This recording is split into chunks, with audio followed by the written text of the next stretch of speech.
Mic check. It's too hot to go outside. Thought about doing a porch hangout. Really didn't think about doing any hangout. For somebody else to be doing a hangout. Don't see too many people doing a hangout. For somebody else to be. Sounds like the mic is okay. About that chat.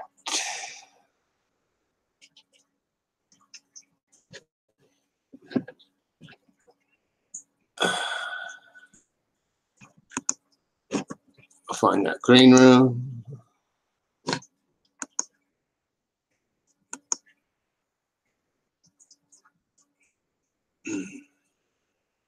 Got a couple flies in here, man. My swatter. Green room, please.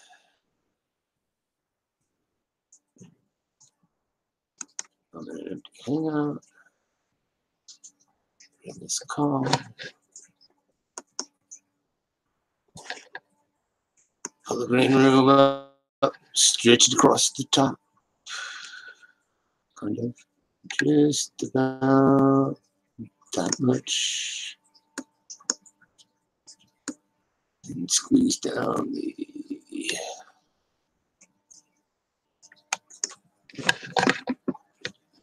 broadcast page. Tuck it over here.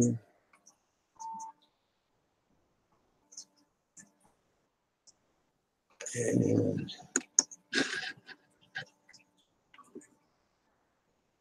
minus the viewer window.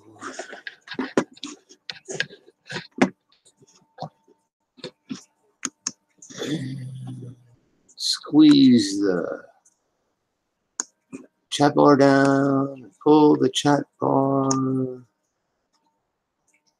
on the top of the chat bar so I can see the green room. Probably ought to pull the green room up a little bit. Get a fly swatter and hit that dang fly. About 2 flies.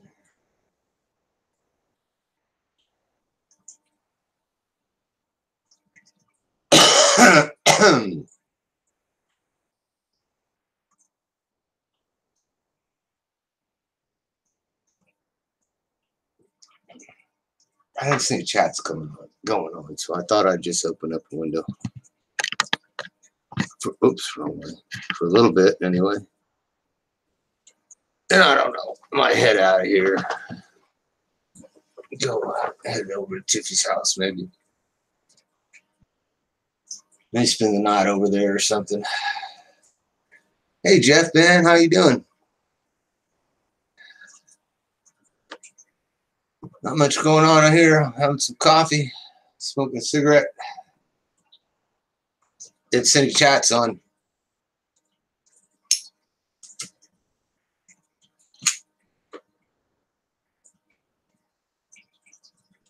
I let everybody know that I'm still alive after that crazy night the other night. It's pretty crazy. It was all cool up until somebody tried to get me to go to church. Well, I think I'm having a good weekend. I guess. I don't know. I pretty much slept through yesterday. And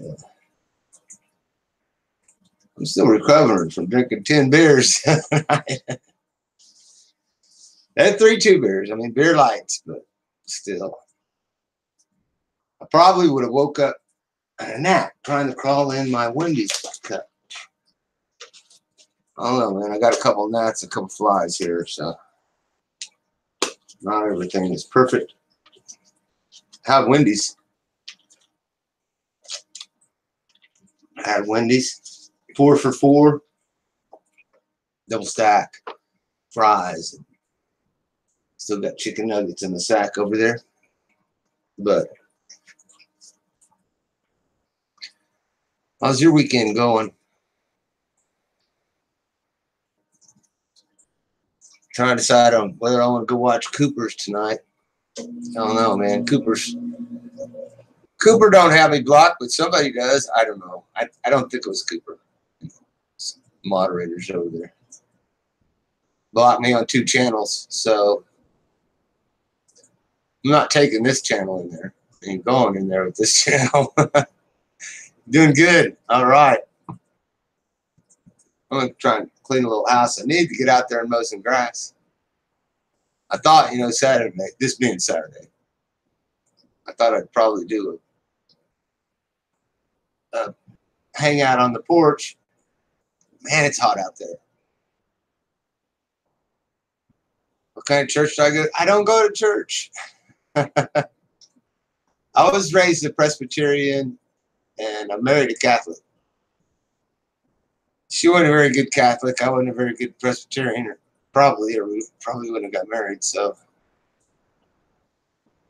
and then for the last year, I've been studying all the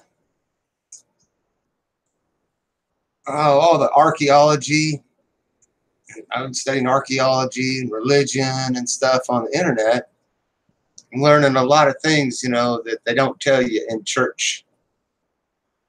So, like I was saying the other night to Robbie,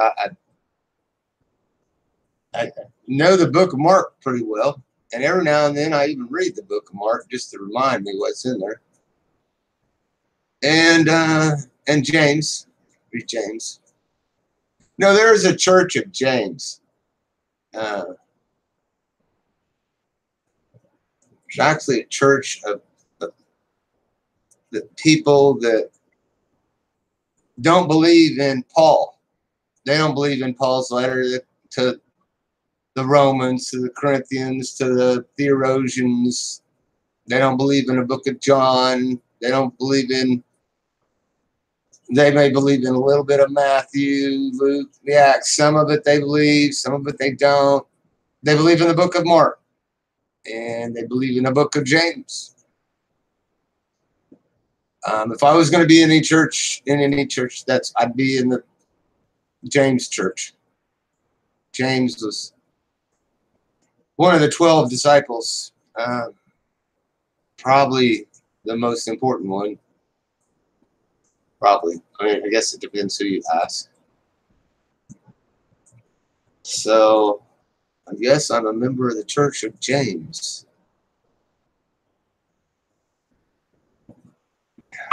Many people think that James was actually Jesus' real blood brother. So, I believe that.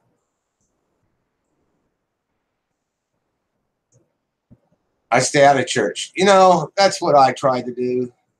I tried to shut this conversation was going on Thursday night. I tried to shut it down. This guy, Robbie, had a couple beers and just wanted to keep hammering on me, trying to convert me. I'm not convertible.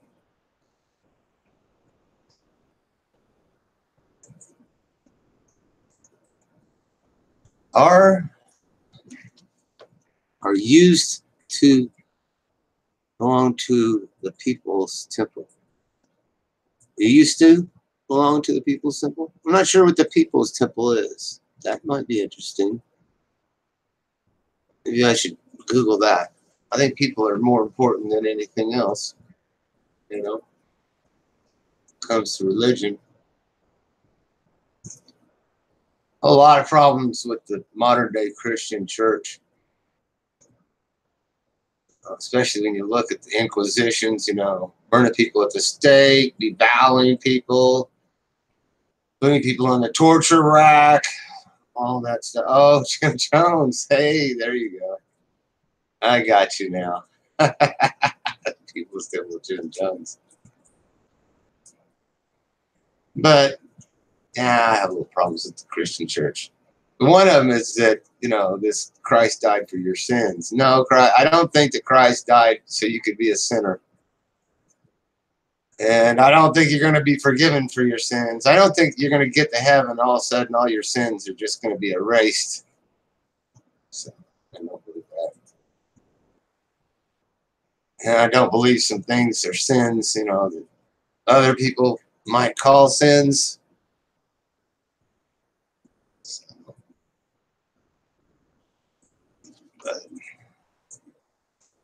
Hi, Andrea. How you doing, Andrea? I thought I'd just come on for a few minutes and didn't see any hangouts, say hello to people.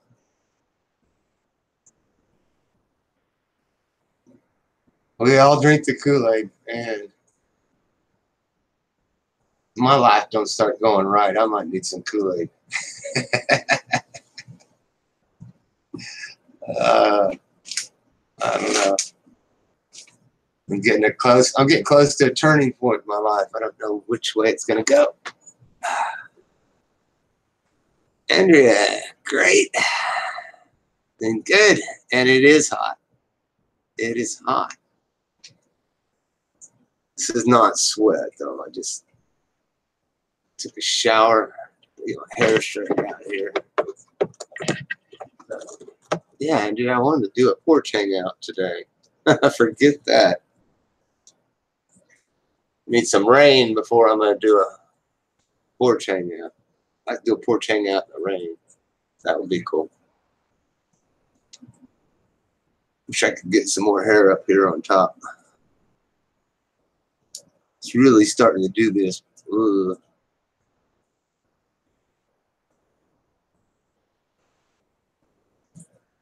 I might be cutting the ponytail off. Not cut it, just cut it off the collar. So still put a rubber band around it. It's too hot to go outside. I know. I want to go for a bike ride today. I'm looking at my bike and saying, "Oh man, that's hot." Yeah, Arkansas. I'm in Kansas, so we're right in the same line. 97, where Andrea's at, for the next few days.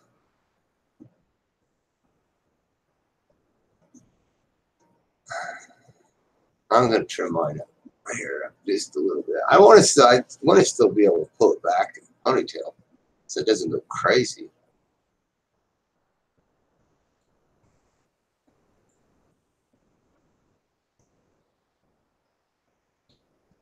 I can't even inside, sweating my ass off. Hey, what's going on, Doc? I was thinking of I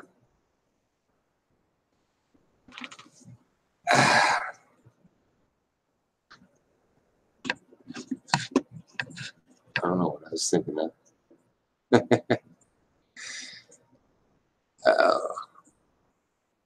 know my air conditioner's on.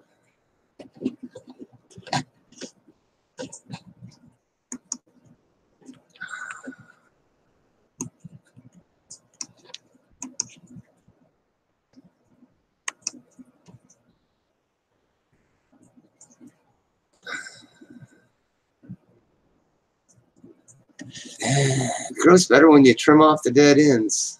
Yeah, it did. Yeah. I'm not trying to get it to grow. I'm trying to get it to just, I don't know. I want to be a little bit less hippie-like. So.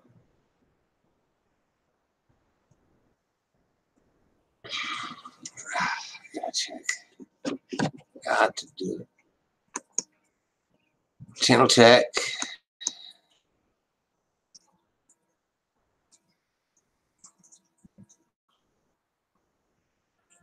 Not that I'm nosy or anything, but hey, I'm nosy. So.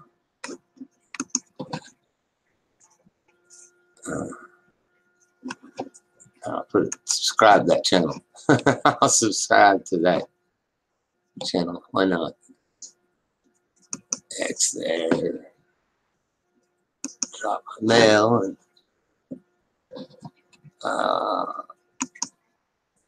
you know what they say? You either got to wrench nobody in the room or wrench everybody in the room. So it's the only ways there's only you go all the way or you don't go at all. I don't have too much trouble in my hangouts anyway, so I keep a good eye on the sidebar. I ain't got nobody on my panel.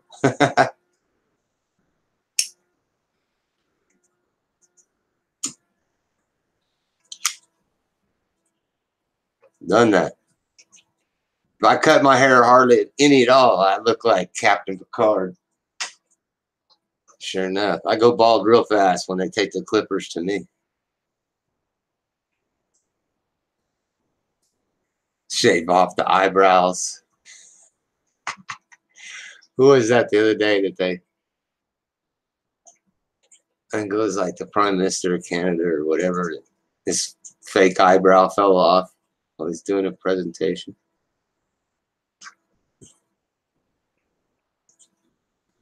Yeah, I watch for the trolls pretty good. But heck, if you see one, give him a whack. So.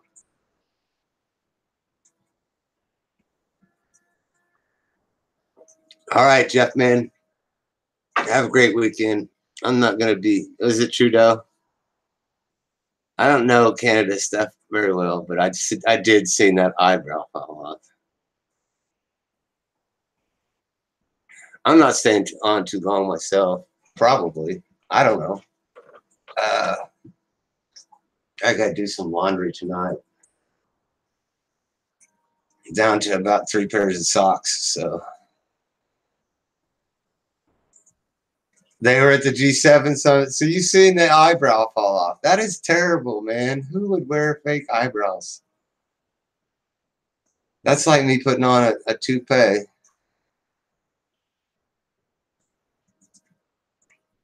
I like anything that's going to make people laugh, Raven, is my stuff. Skinny pants. No, skinny pants are not a good look on a man unless you're Michael Jackson. Unless you're Michael Jackson. Or Alice Cooper.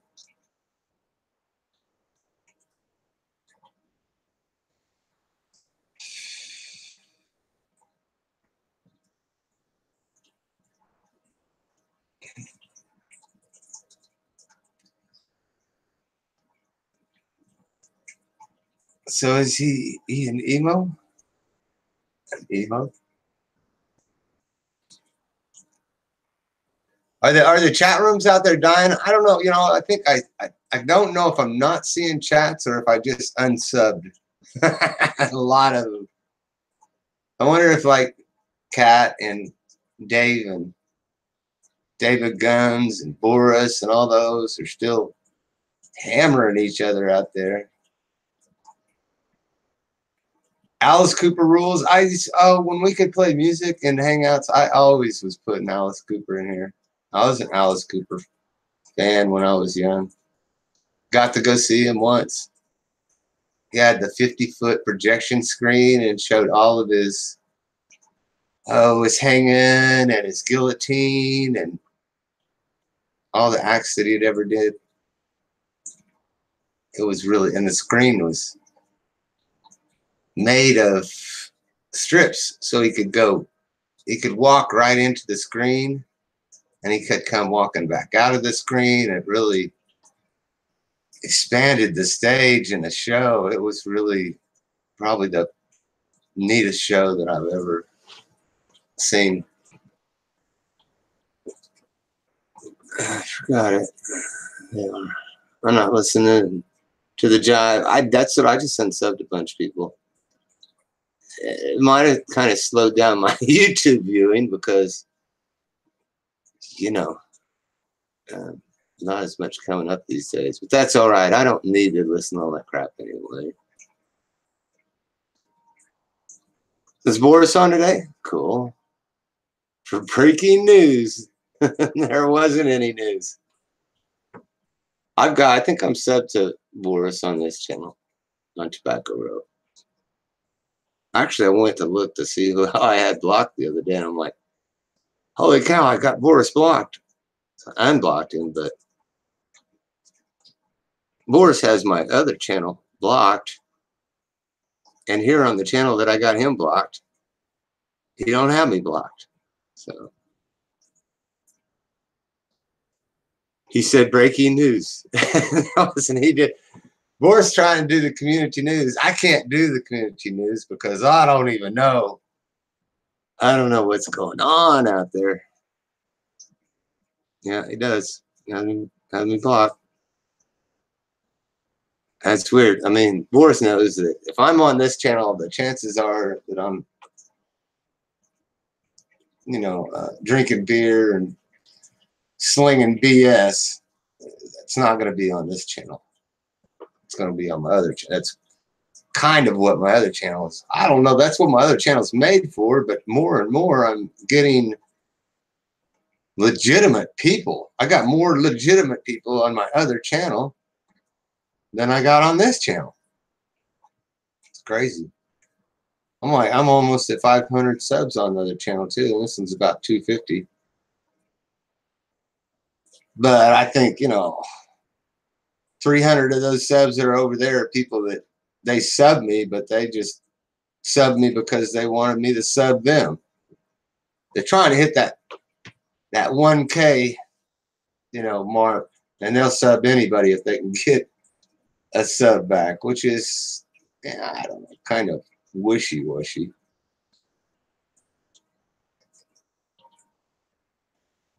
I like quality people, not fake jive ass people.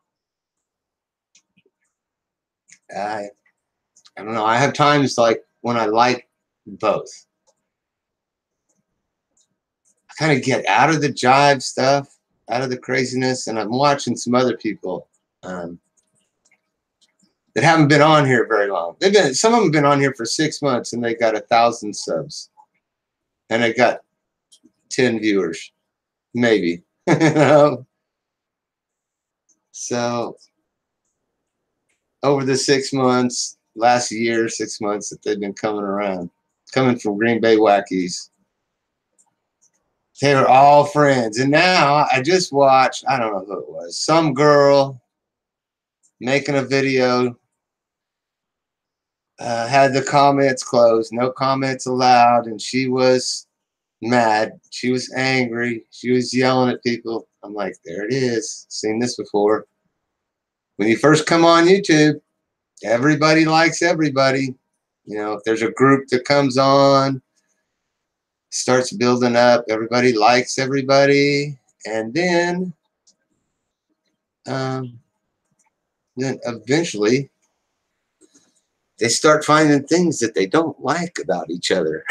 And then, it starts to fly. Hi, Lily. Hey, if you get a chance later, look up the band. Oh, Motor Device.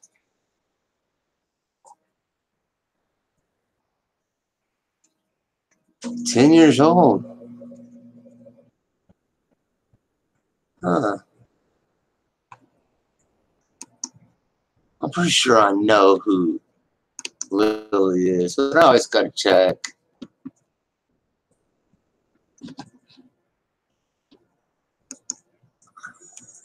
Yeah, okay. Channel has no videos in 67. 67's pretty good. Let us know if anybody gives you a hard time. Nice to meet you. What about Dave? Is Dave quality? Dave the Fisherman? I unsubbed him. I don't see any content at Dave's except riding coattails.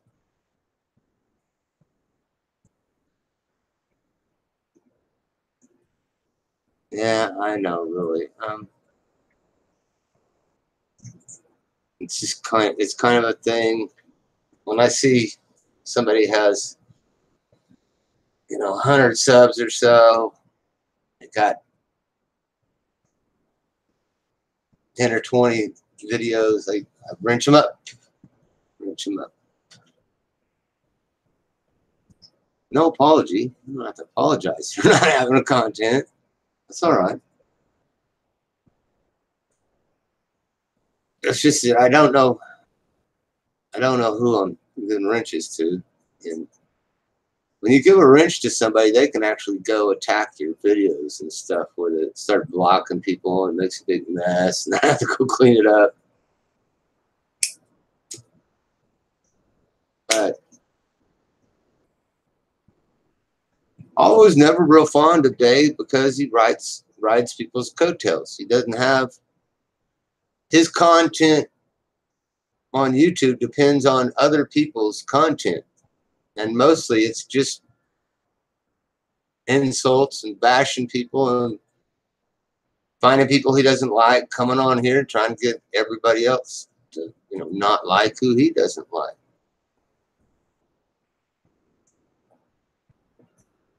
He's jive talking. Copies people, he doxes people, he knocks on people's doors, he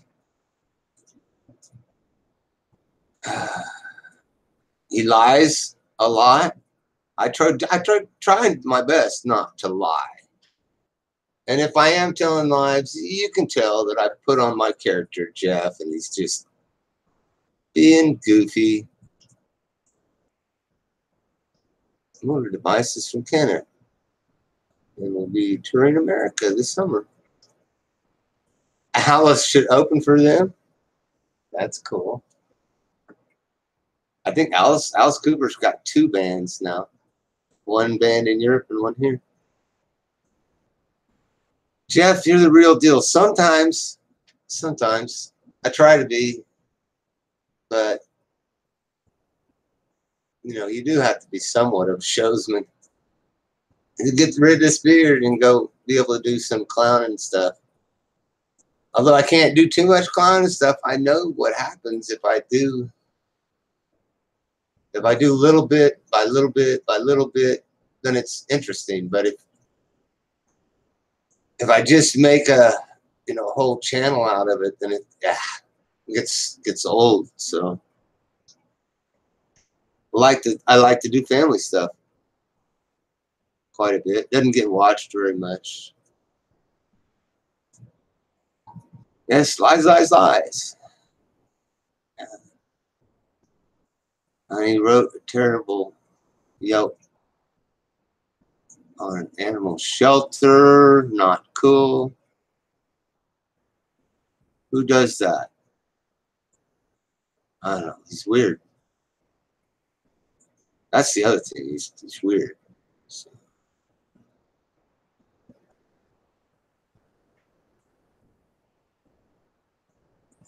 I'm gonna copy. I might copy some people's stuff if it's fun. If they're gonna watch it and get a kick out of it. If I think they're gonna get a kick out of it, but I don't do it to be mean. Try not to do anything to be mean unless I've seen some mean stuff happening, especially if it's happening to me. I will fight back. I will fight back. I fight dirty. Oh, and I don't know if my dancing bits are up or if I just cleaned off my channel a lot. I might have took down some dancing bits. I have a tendency to take videos down and then a year later or something, I'll load them back up. Trying to mix the old stuff with the new stuff. That just comes along with YouTube knocking out a few of my channels or YouTubers, whatever. I found the safest place to keep my stuff is on an external hard drive, not on YouTube. So I can always if a channel goes down, I can always reconstruct it. Never reconstruct it to back to what it was in the first place, but I can put up a lot of content in a short period of time. But thank you. I need to start doing those. I used to do only some of the dancing that I did would be on the videos. I would do that every day. I'd put on, sometimes I'd do it twice a day. I'd put on a song, and in front of my couch, across the front of my living room, I would do my aerobic exercises to keep myself, limber and keep my cardio good, stretch. Then I like to get my axe. I like to get my axe and go out and chop wood in the backyard. I'm going to start doing that. It is good to stay moving. I'm just start moving again. After I boogered my shoulder, I had to quit for a while.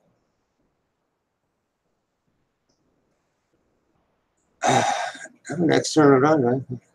Oh, you lost the cord to your external? Need to order one. Yeah. Yeah, an external hard drive is kind of like that old box full of pictures. I took the box full of pictures. It's been about 6 or 8 months ago. Over to Tiffy's. Tiffy and my ex-wife, Tammy. Set it down on the table. I said, here you go, guys. Did you know this was here? And we spent about 2 days looking through all those pictures with the kids and sorting them out. Tammy was happy to see them.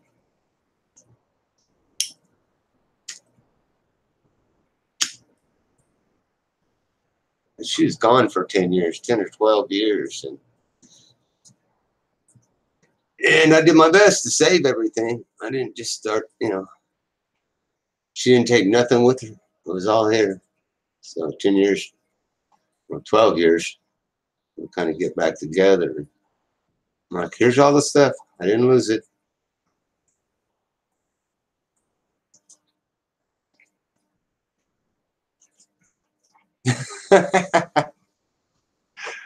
I told you about my shed. Picked my shed up and threw it in my neighbor's backyard and left all that stuff sitting in a pile.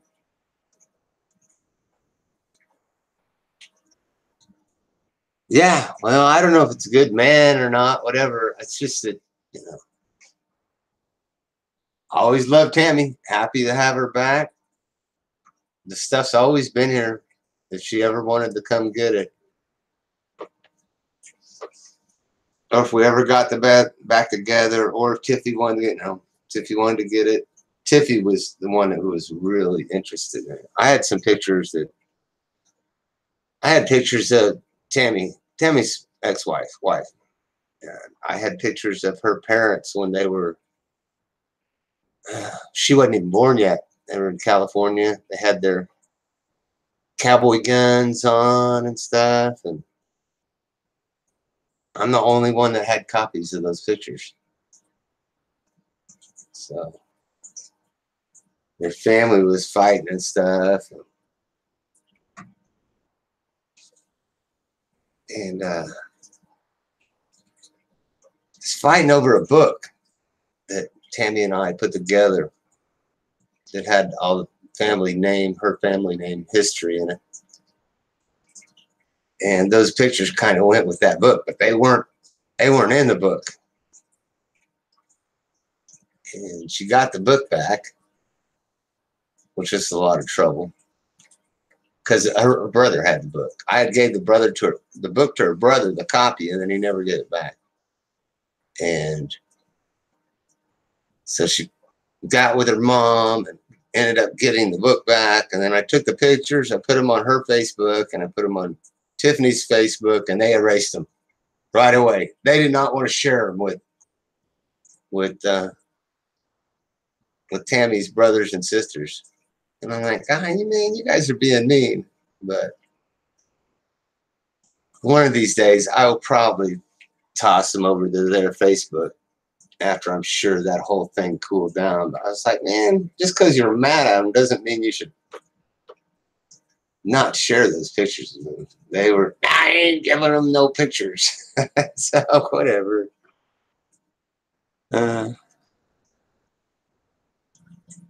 Nice home. I have a crappy home, but I mean, it's mine, so.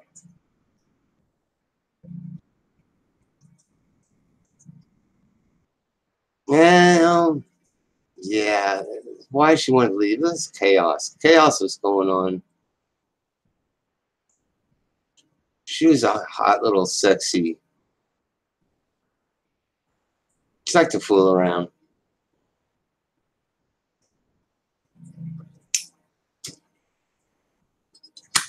She got caught a few times. My daughter would rat her out, get mad at her and rat her out.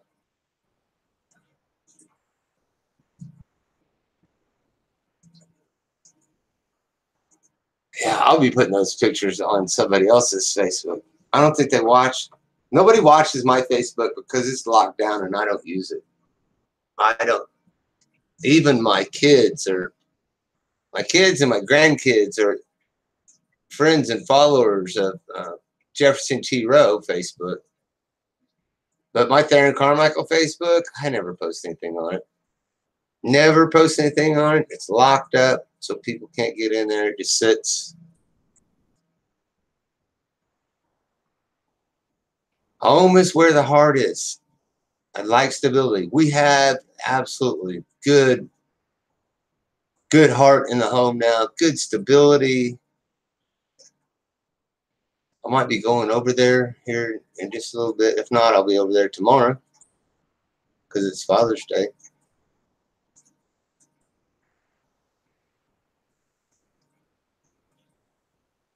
That's cool, Andrew. Yeah, Andrew. I think I've seen you over there on Facebook. Yeah, and I made a Jefferson T. Rowe Facebook because I wanted to be able to talk to my friends that I met on YouTube, but I didn't want them on my personal. I didn't want them to know who my high school friends were. I didn't want them to know who my family was and stuff. Well, thank you. Happy Father's Day. Yeah, thank you. I will definitely be over at Tiffy's house. I'll probably go swimming. I'm fighting toenail. One of my toenails. I showed it the other day. Somebody wanted, well, let me see it. I showed him because I showed him I've taken this medicine for my toenail. And I have some ointment that I put on it. It's not healing fast enough for me. It's not healing. It's not curing it fast enough for me. So I got a few things here. I got this razor blade for one. And I got, I think right here, well, somewhere around here, I got a fingernail file somewhere. And I got this low voltage wire brush on a low voltage. And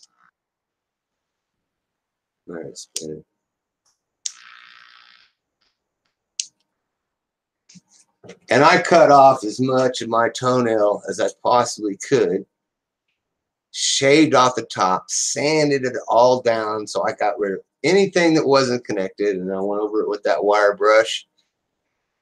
And I put that that prescription athlete's foot ointment on it, and I put a band-aid over the top of it so it would just soak in. I think it's gonna work.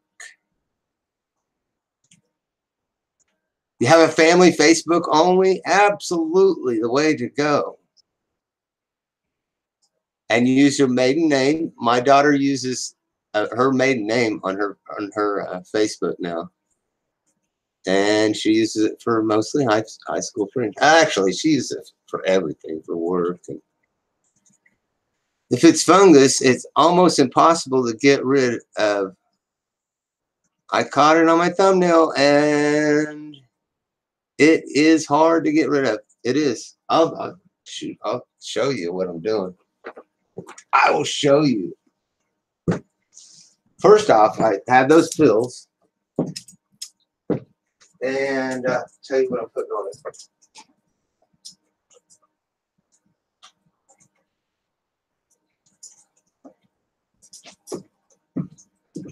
So the doctor said you're gonna have to. Doctor said you're gonna have to take these pills for a year. He said it's gonna take a year. He gave me this stuff. He says put this on it. He says if you want to use this stuff, it'll take 2 or 3 years to get rid of it. I wasn't satisfied with that. So since I've been taking this medicine, everything that grows out new doesn't have it. Everything that is the old toenail, everything that's the old toenail, I don't know if I can get light on this.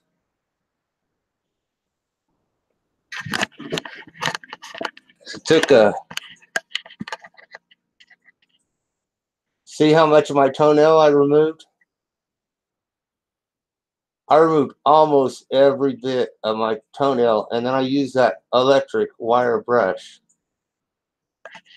I used that electric wire brush to brush off anything, to wire brush off anything that was left. And then I put that, I put this on it, and then I put a Band-Aid over it so it would soak in instead of it just being absorbed in, so my sock didn't just wipe it off. All of it had to absorb into the toe. So I'm really hopeful that in the next month or two it's going to be gone, regardless that the doctor said it was going to take a year to get rid of it. And I was going to have to, I don't like taking pills like that. These are strong pills. Take blood tests and everything with them.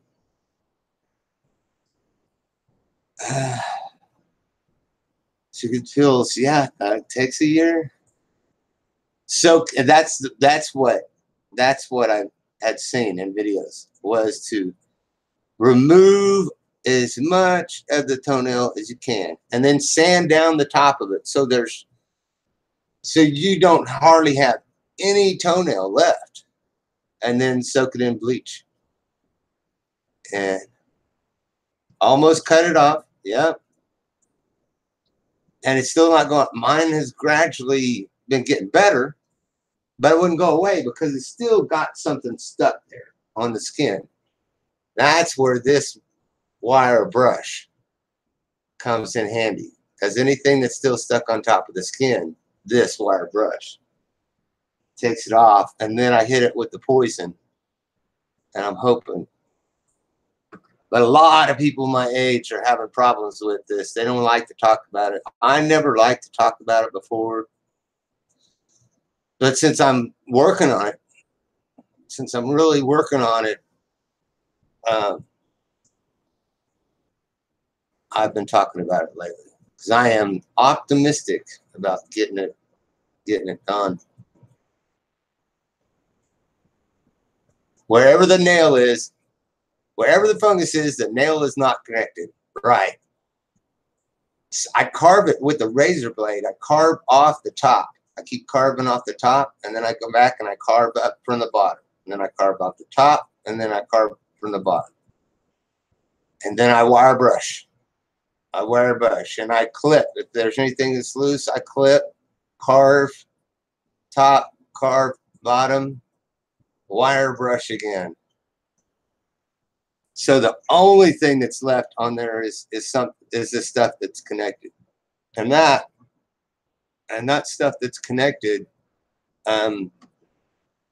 is connected because one of the reasons it's connected is because of the pills.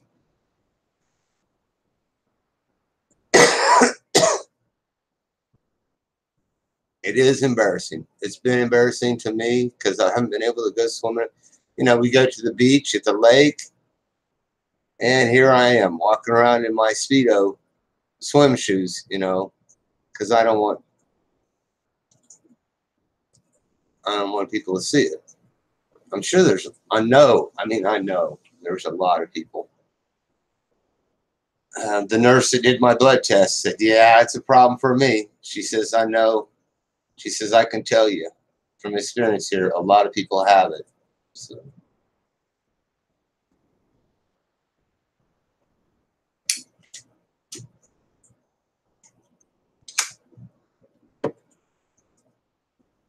I have hope. I need to get back in the swimming pool, you know. I need to get a YMCA membership and start swimming and swimming. It's just, swimming is the one thing that really gets me. Walking gets me in good shape. Swimming is the one thing that I like to stay in shape with. Elderly people. I got it when I turned about 50 or so. And when I worked as lifeguarding, I would see the elderly people that got in the pool. I never had the heart to tell them, you can't get in there. But I just make sure the chlorine was good. But when I was lifeguarding, I'd see quite a few people. Their kids are like, you're coming to the swimming pool with us, whether you like it or not. I know they probably didn't want to go because they didn't want people to see their feet. And I just kind of ignored their feet and let them swim. Because you got to have, you know, respect for your elders. So.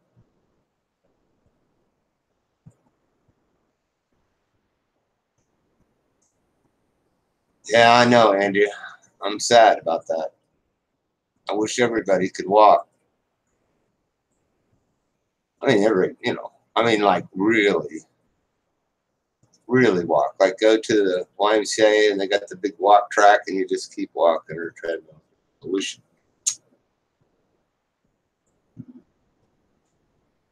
wish everybody could. It almost makes me not want to talk about my capabilities, about what I can do.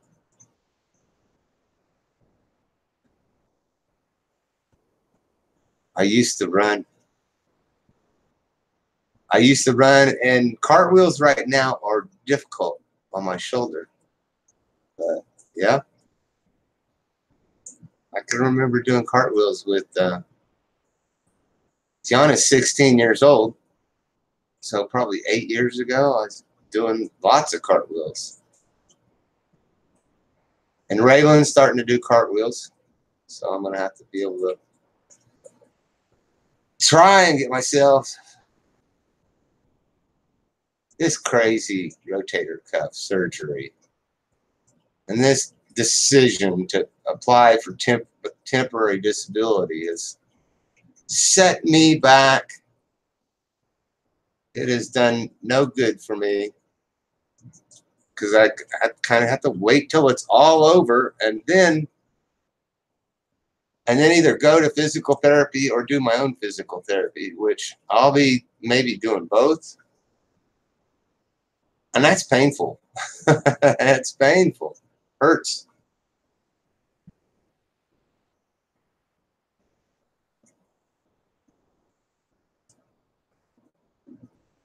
Oh my Lord. Poor Doc.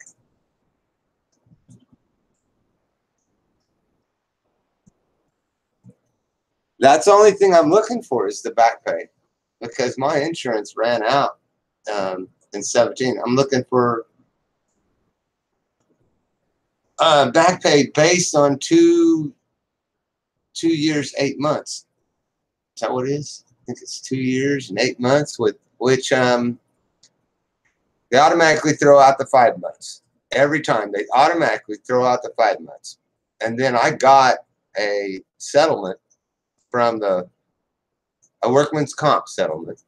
I got about $14,000. So they take the $14,000 off. And hopefully I'd still have I'm hoping I have 1 year, 8 months of back pay disability. So that's what I'm trying to do.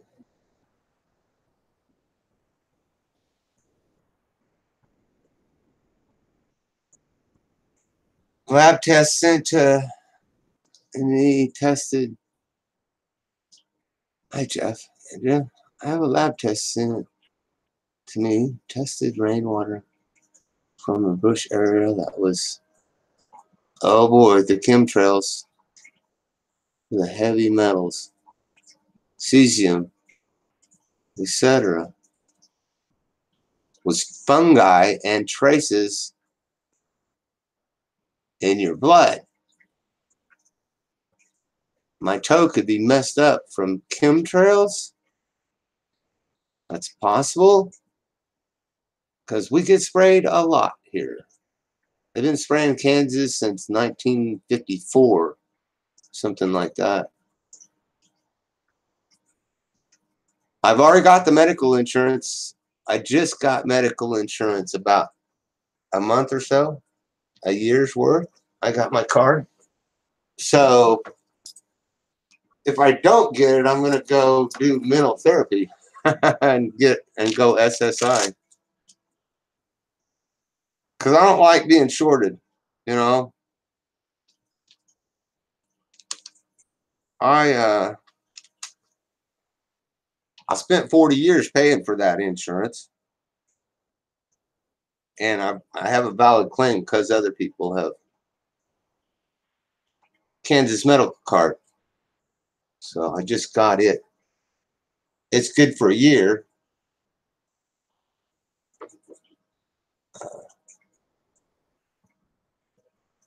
Doesn't say how long it's good. But this is good for a year. And then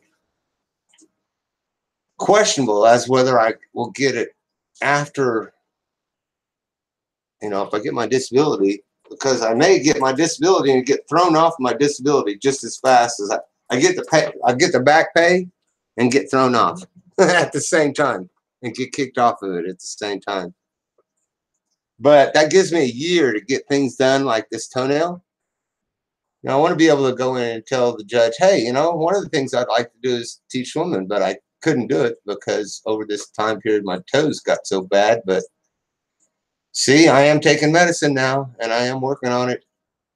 And maybe there's a possibility I can get back to teaching swimming. I can actually live on it now. So, oh, I won't get thrown off because I'm over 50. That's possible. I may get to keep it. But I can do a lot in a year. I've already had pneumonia a couple times, used horse antibiotics to get rid of it. I already went in and said, hey, I got pneumonia. I want some antibiotics. And he said, I don't think you got pneumonia. I'll give you some antibiotics. We'll see. He says, but I think you got COPD from smoking for 40 years. I'm going to send you in for a chest x-ray. So I took the chest x-ray and it said negative. He don't have COPD. So we know it wasn't COPD. It was pneumonia. Walking around with pneumonia for a long time.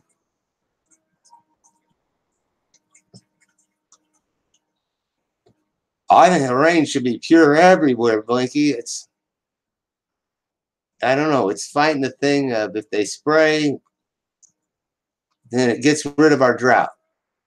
But also, because of the chemicals they put in it, nothing grows. It doesn't die, but it doesn't grow. And so it's just like kind of waiting for rain to come back and wash it all out of the soil. So then the plants, it's crazy. Plants start growing again.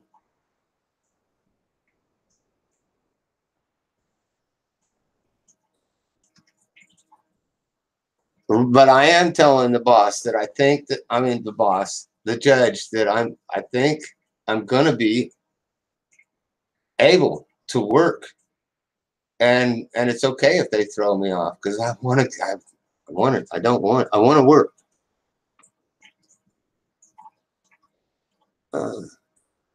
And I don't want to lie to the judge because I should be able to work, because frozen shoulder only has a certain time period, 2 to 3 years in my case, depending if it's, mine is trauma injury.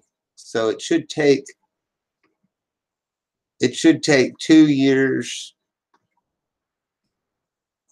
if I work on it, 3 years if I don't work on it, for frozen shoulder to go through its, damn, I'm sweating. I need to turn my air conditioner on. To go through its motions. Frozen shoulder has a, you get injured, you get surgery, they decompress it, they take all the scar tissue out, they sew it back together. Then as the muscles heal, more scar tissue, compression builds back up. You can either go in there and have it removed, which can end up worse than it was, or you can exercise it, which is painful, but exercising it breaks up the scar tissue, and a lot of the scar tissue exits out the armpit, which is very uncomfortable.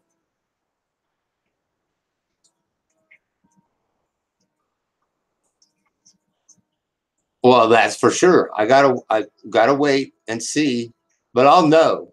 I'll know in 6 months. If I start swimming, I'll know 6 months from now whether it's gonna get better or it's gonna get worse. And I think it's gonna get better because it has over the last year. It's gotten better. Last year at this time, summertime, when I was trying to mow my lawn for the first time, I had to ask my kids to come help me mow the lawn. I just could not get it done. And this year, I'm getting it done. So Lidocaine cream.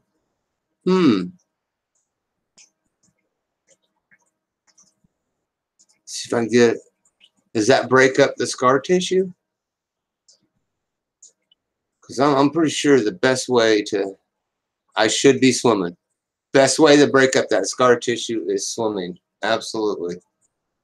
Swimming, walking, bike riding. And doing those dance videos. I should be dancing. Or I join aerobics, a floor aerobics class.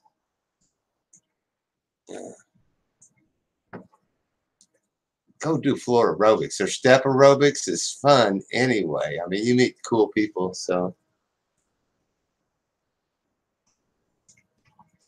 Eases the pain. That's what last year I was trying to get opiates to ease the pain so I could move it more, but they're just really hard to get.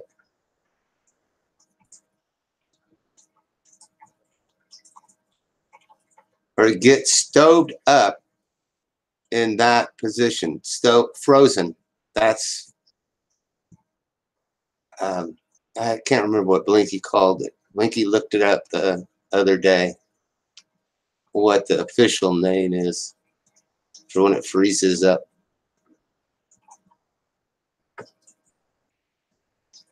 For the most part, though, they freeze up and then they thaw back out. So I am well into the thawing stage.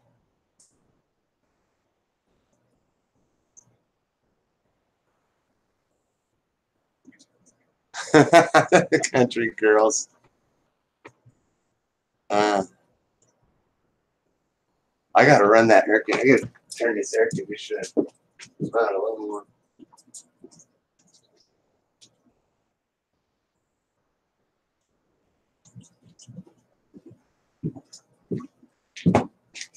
Had that air conditioner set on 81.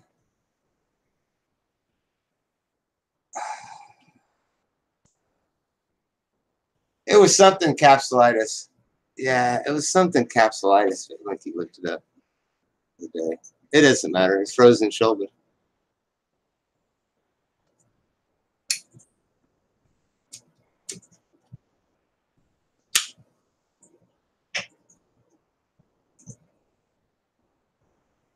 I can't wait to see which way this goes. It's either going to go it's either going to go, I'm going to start job hunting, or it's I'm going to probably be halfway homeless for a while.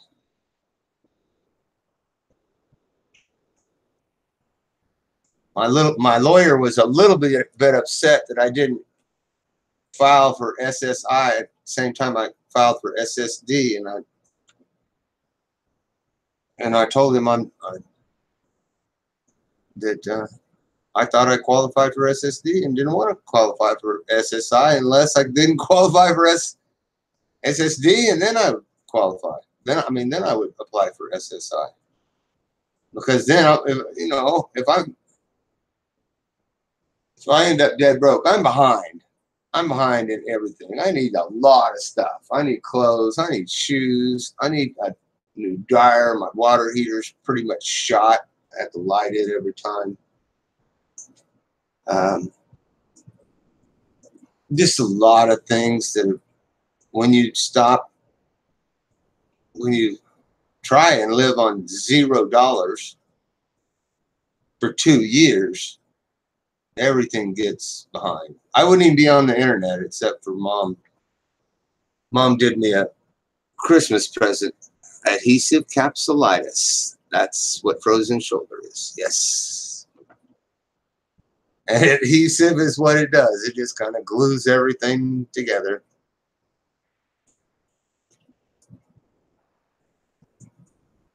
And it goes away as long as you work it. If you work adhesive capsulitis, it will go away. I'm going to need coffee here too. My cup went dry.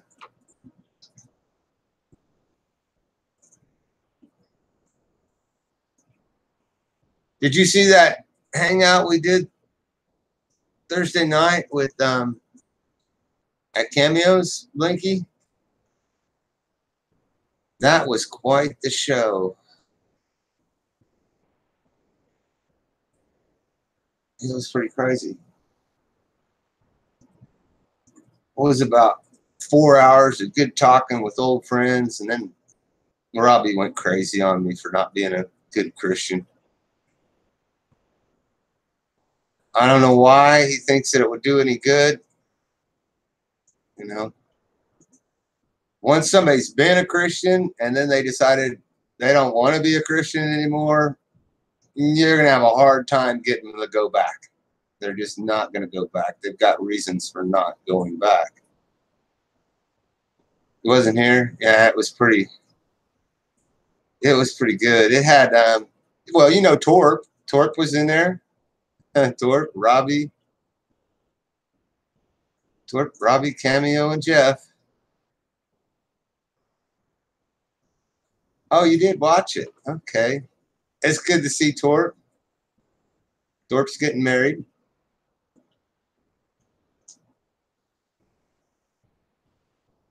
I hope he stays off of here and spends all his time with his new wife. It was good to see him. He did look good, didn't he? Torp's. He hadn't changed at all. He hadn't aged at all. So I know from some of the things he was saying, he'd done some aging. He'd been through, lost a wife. So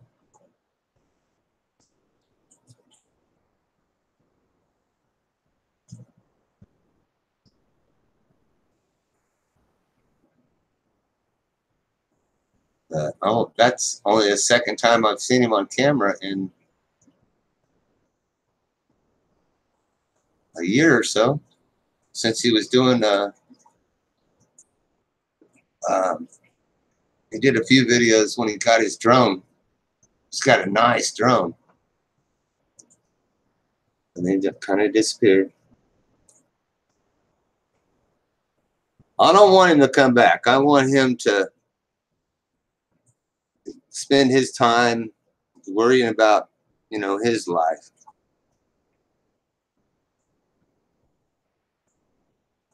Ah, okay. Came in and said hello. I was having beers. By the end, I had about 10. I did go through 10 beers. I had 2 beers sitting here when I was done.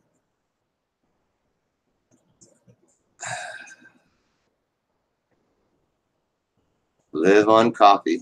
I do too. Coffee and ibuprofen. It's better be living on coffee and ibuprofen than it is beer. When I first hurt my shoulder, I did a lot of beer because it's a pain reliever.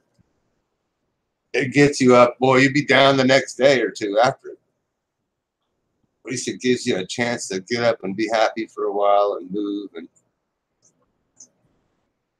then you wake up hurting. Yeah, Robbie, I think those beers set in on him that he was after me. Like somehow he was going to convert me back. There's no way at this point. I know too much. I've studied too much about history.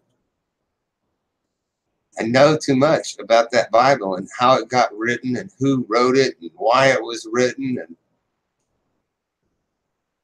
and why they took certain books like Thomas and Judas, why they took those books out. They don't want you reading those books because it messes up their ability to make money, to use the book to actually make money. I gotta heat this up here.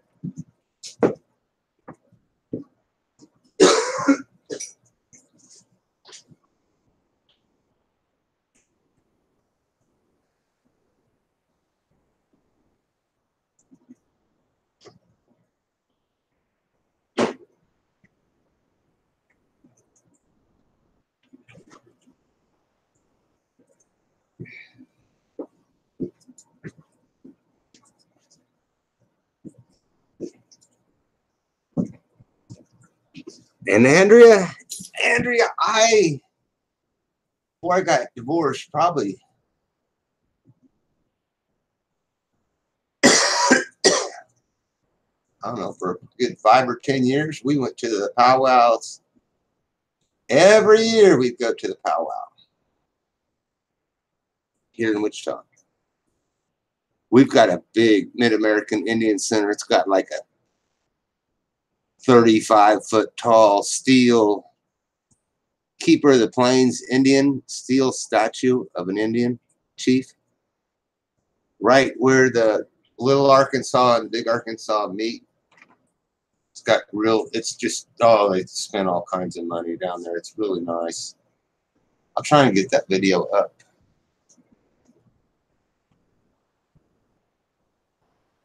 Oh man, Robbie would just not give up and let me believe what I want to believe. He was convinced that he was going to convince me after I die, I'm going to pay for what? For being a nice guy? After you die, you're going to be paying for being a nice guy.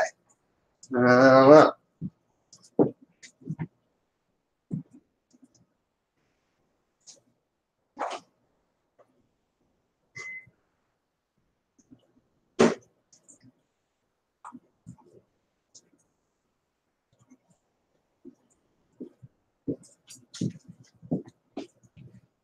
There's an odd chance. If there's some odd chance that I actually meet somebody named God after I die and he's mad at me for being a nice guy, I really don't like him anyway, so.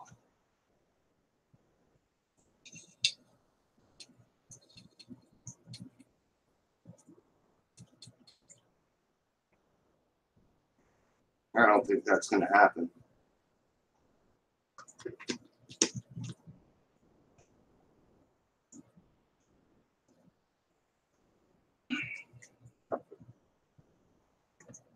Robbie's breaking a rule in the first place by discussing religion in a hangout on YouTube. It's not specifically a hangout made to discuss religion. Now, if you put in the title, we are going to go ahead and fight here. This is going to be a big fight. Let's come in here and discuss religion. Then yeah, okay. But otherwise, it's just an unwritten rule. Actually, it's an oral rule that hangouts we avoid two things: religion and politics. So we'll find out when our number's called. I believe in being a good, kind person.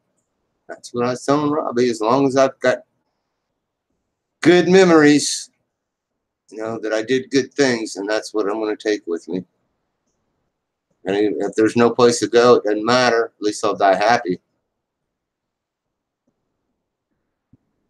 Don't discuss religion and politics in hangouts. Absolutely. Or in life in general. Absolutely again. Yeah.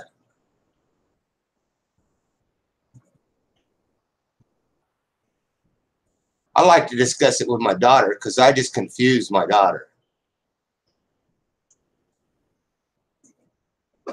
My daughter's like, wow, Dad, I have no clue what you're talking about, because I start talking about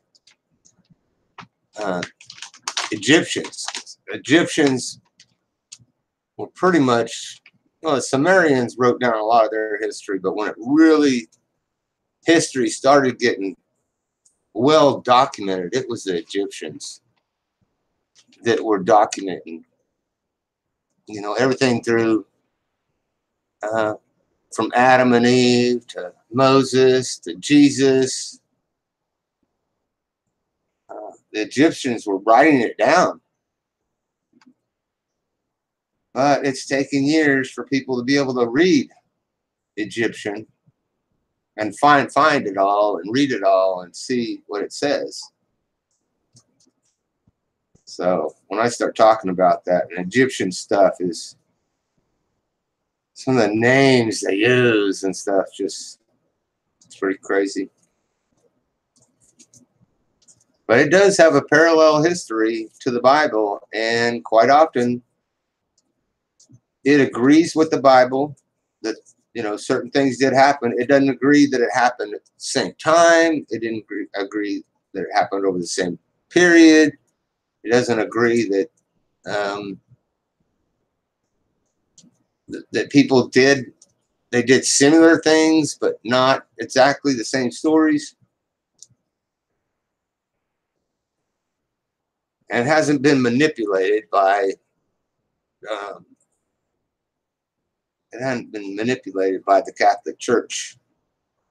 So it doesn't matter if you're a Catholic, a Protestant, a Lutheran, a Methodist, whatever. All that stuff's based on Catholic. So all that's based on the canon that was written in 300 AD.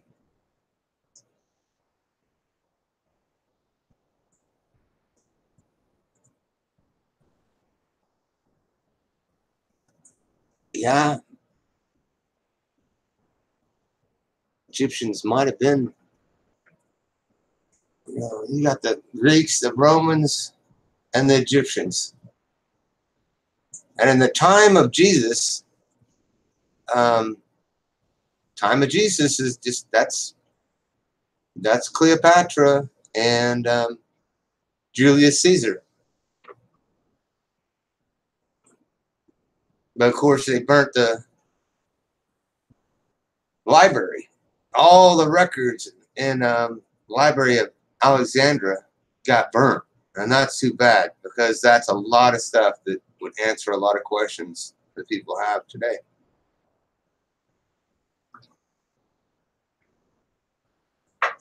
I like trying to study the Egyptians through all these YouTube. I don't do much reading. I have read in the past. I've got some books on Egypt. But it's nice we have these videos that try and go over the history, Egyptian history.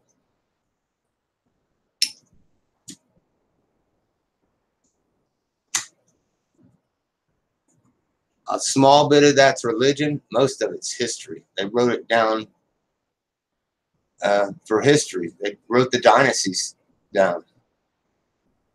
So I don't know what dynasty Cleopatra would be, because she's like 300 years after Alexander the Great. And Alexander the Great, what are they called? The Ptolemies? Something like that. Took over the pharaohship of Egypt. Not that they wasn't there before. They'd been there since Joseph. Of course, that story of Joseph's in the Bible and in Egyptology too. I love history. That's one of the, I use YouTube a little bit for socializing, but I definitely use YouTube to try and study history, because you'll find stuff on YouTube that it's not written down in history, or it's twisted. And you start looking through YouTube and you start wondering, now wait a minute, who's telling me the truth here, and what makes sense and what doesn't. So I hated history when I was in high school, and now, oh man, I've watched so many historical videos trying to figure out what the truth is. Archaeologists find out cool things. They find the city of Troy, and they found all the cities that Joshua, when he crossed over the Jordan, destroyed all those cities. Within like 100 years, he destroyed umpteen many cities, and now they find the cities, and they find out they weren't destroyed over 100 years. They were destroyed over 1,000 years. So it wasn't one person that did it. So the factual evidence says, by doing carbon studies and that sort of thing, says it happened over 1,000 years. And the Bible says it happened over 100 years. So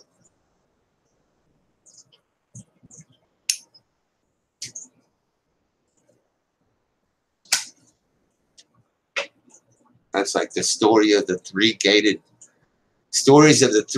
cities. They're Ramatites, the Medians and the Ramatites, and the three gated cities. The cities would have a 3-part gate, so you had to go through 1, 2, 3 gates to actually get into the city. And they found those in numerous places. And the cities were burnt down at different times over 1,000 years.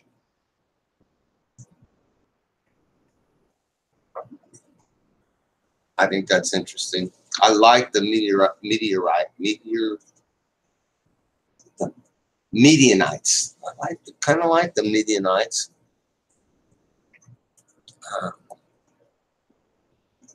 Jethro, Moses' father. Moses' father was a father-in-law. Father-in-law was a Midianite. He wasn't the same kind. If you would have went farther east, then you would find some kind of a little bit more mean, vicious Midianites. I did pretty good in history in college too, not in high school.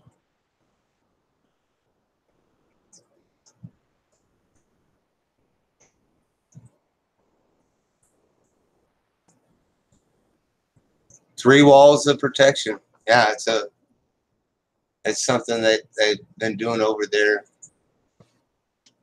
for years. Hi, Happy. Probably maybe August. I might do some clown stuff in August. You want your wrench back, Happy? I'll give it back. took it away while you was gone.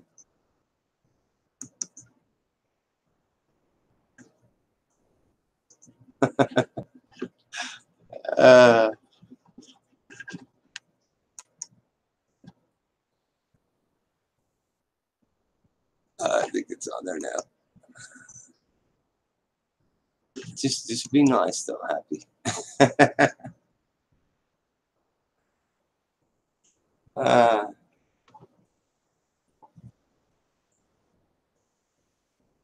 I know, Happy. You've never done anything wrong. I know. That's true. I got to be careful though. I got to be careful. Sorry. I apologize.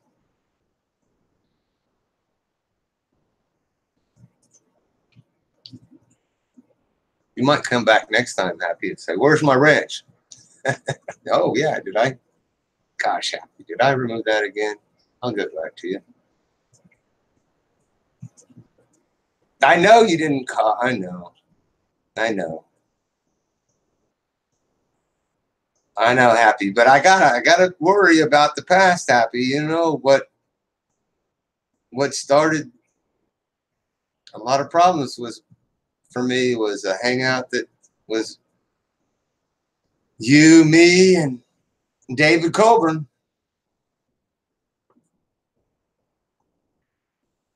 And David Coburn, I think, is shown up again.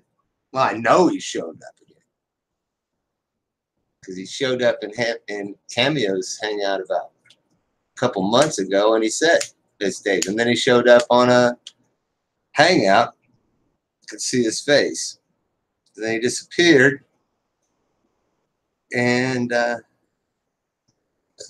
what happened? Well, they ended up trying to make me out as being a gay person. And I'm not gay. And they tried to say that the reason Rosie sent me a stereo is because there was some kind of love and attraction between me and Rosie, and started just talking about all this stuff that they thought I wanted to do to Rosie. They thought I was attracted to she-males, transgenders, and I was gay, and I ain't none of that. So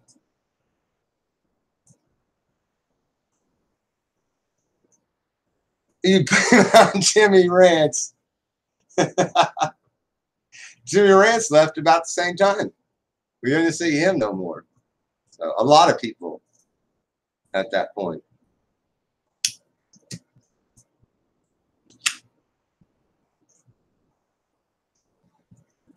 And here it is. You know, he's back. I think he's back. I know you never really know, but I think he's back, and everything kind of just goes to hell again.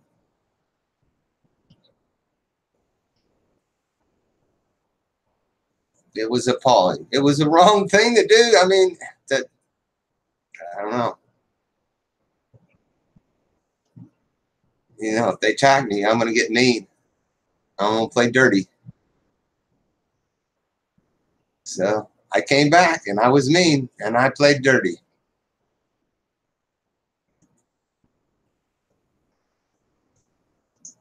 And, you know, it's somebody hits you in the mouth, you're going to hit them back in the mouth.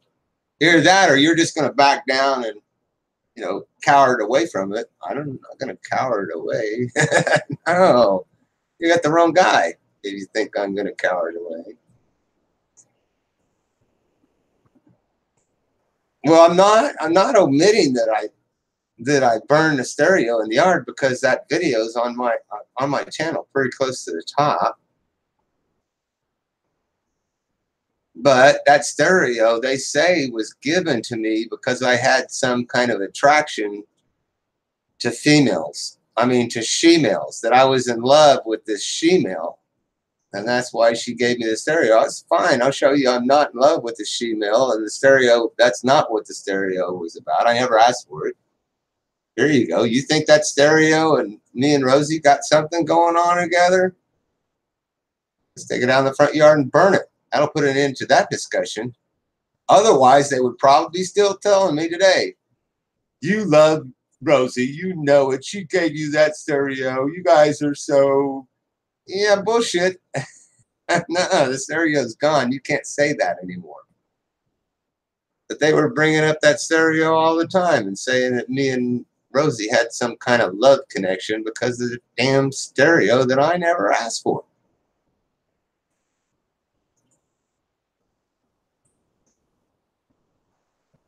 You watch the replay. You watch the replay on that. Yeah, I loaded it back up. A lot of people asked me about it. They asked me about it. They never said, can we see it? And then the zombie toothless bulldog, he said, you still have it? And I said, yeah, I just found it the other day. It's on my desktop. I said, yeah, I have it. He said, could you load it back up? I said, sure, I'll load it back up. So I loaded it about, I don't know, 2 or 3 weeks ago, a month ago. Originally, see, I never asked for this stereo. Debbie Areola asked, could I get one of those stereos? And Rosie said, yeah, I'll send you one of these stereos. I got a Sansui 331 that I'll send you in the mail. And I said, wow, that's cool, Rosie. You know, I had a Sansui 331 when I was a kid, which I did. It's wonderful. We used to use it for all kinds of parties and stuff. It was a great stereo. And she said, well, I'll send you one too. And I said, Rosie, all I'm doing is telling you I had one when I was a kid. I'm not asking you to send me anything. She's like, give me your address. And I said, Rosie, I'm not sending my address to you. I said, everybody knows my address. It's on my Google page. I'm not asking you to send me a stereo. I'll be all right. Stereo comes in the mail. You know, and it shows up in the mail. I'm sure she'll back this up that, you know, that she had to get the address off my Google because I wouldn't send her the address. And then I told her, I'm not asking you to send me a stereo. So, and it's all water under the bridge. Pretty much, it is pretty much water. And, you know, some people want to talk about it every now and then. They want to look back, so. Debbie still got her stereo. And I have another stereo. So I would have had 2 stereos. One stereo is actually mine. Or it was my mom and dad's. That they had in the basement. And then the other one is sent to me by Rosie. So 2 stereos. Mine's a quadraphonic. Hers is a stereo. Mine's a Panasonic. Hers is a Sansui. Sansui's better, but I mean, mine's more stereo than I need.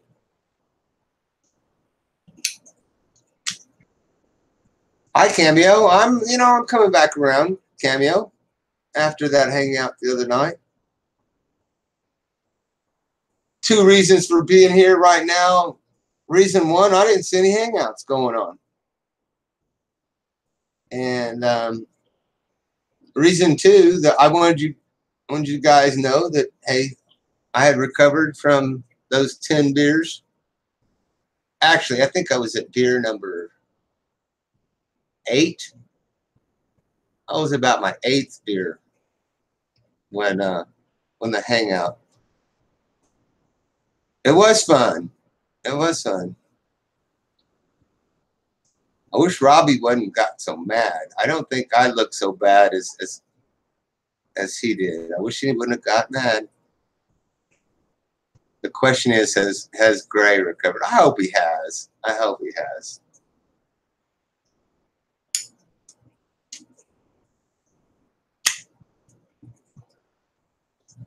Robbie would be well off to leave religion out of it. Don't come on here and start preaching to people. Don't try and convert people to your beliefs. But Robbie has a hard time with that. I guess maybe I shouldn't have said God damn it. You know. I said God damn it. I wasn't thinking about God at all. You know, I was just thinking of using it. It's just a word that I use to express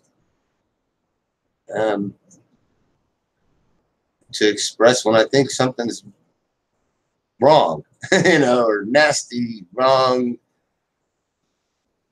And he thinks of the word differently than I do. He thinks that I'm somehow insulting God. And there's no reason to insult God. I mean, the trees are nice. The air is nice. Even that hot sunshine out there is nice. The snow is nice. The cats, the dogs, the squirrels and birds and all that stuff's nice. I got no reason to be upset with God. I don't even know the guy. Never talked to him. Amazing engineering. You know, I think he's done some really amazing engineering. But never talked to him. He's never came, you know. And like I always say about God, here's one thing I say about God is I think he's about 25 light years tall. He's about 25 light years tall. Okay. And I'm about 5 feet tall. So how tall is God is like from our universe, the Milky Way, from there to Andromeda. That's about how tall God is. So what's he going to be doing talking to a little, it's kind of like me talking to those tiny, tiny little ants. It's like me trying to talk to a bacteria or something, you know, one cell organism. It just, I don't see things like other people do. People on Earth seem to think that God's somebody about their height. You know, about as tall. Oh God, yeah, he's about as tall as, you know, he's about as tall as a burning bush. He's not. No, I'm thinking if he created this universe, then he's way bigger, way taller than a burning bush. You know, it's kind of hard for me to see somebody that's 25 light years in height. It's a big guy. Elvis thinks he's God. I think Elvis is probably one of those people that think that God's about 6'7", you know? No.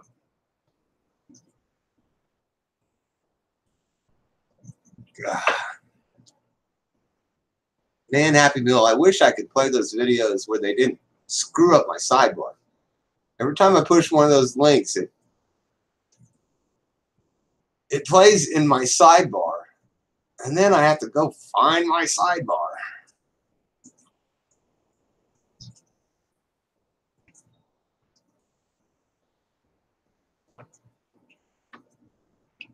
Are you doing Friday the 13th videos? I think we have one more. We have one more coming up this year. And then it's not like, it's going to be like a year and a half. We're getting ready to have a year and a half distance between Friday. Usually they come once or twice a year. I think it's going to be a year and a half. We have one more. It's going to be like a year and a half till the next one, something like that. I wish Chicken George was more active than he used to be.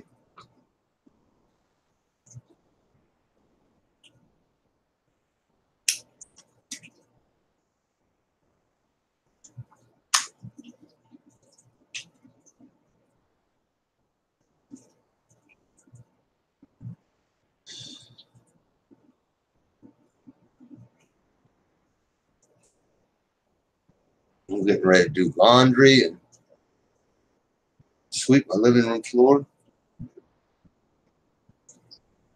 Take some of this stuff and put it away. You got odds and ends. This is sitting on my living room floor.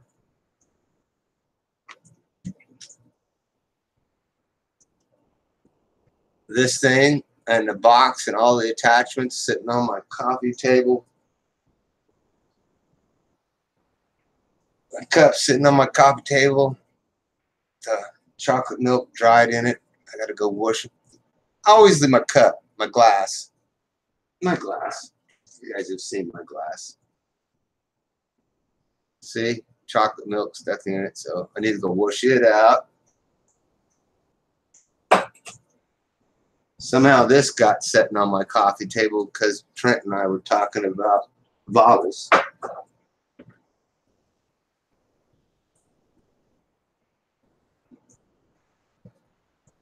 I know, I'm a slob. I have been lately. I got a chair just like this chair sitting in front of me, and it is full of paperwork. It all needs to be sorted out, put in a folder. Envelopes put away.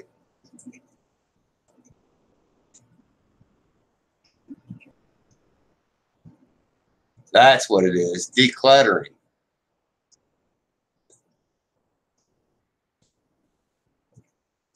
Collecting stuff that needs a home. Yeah.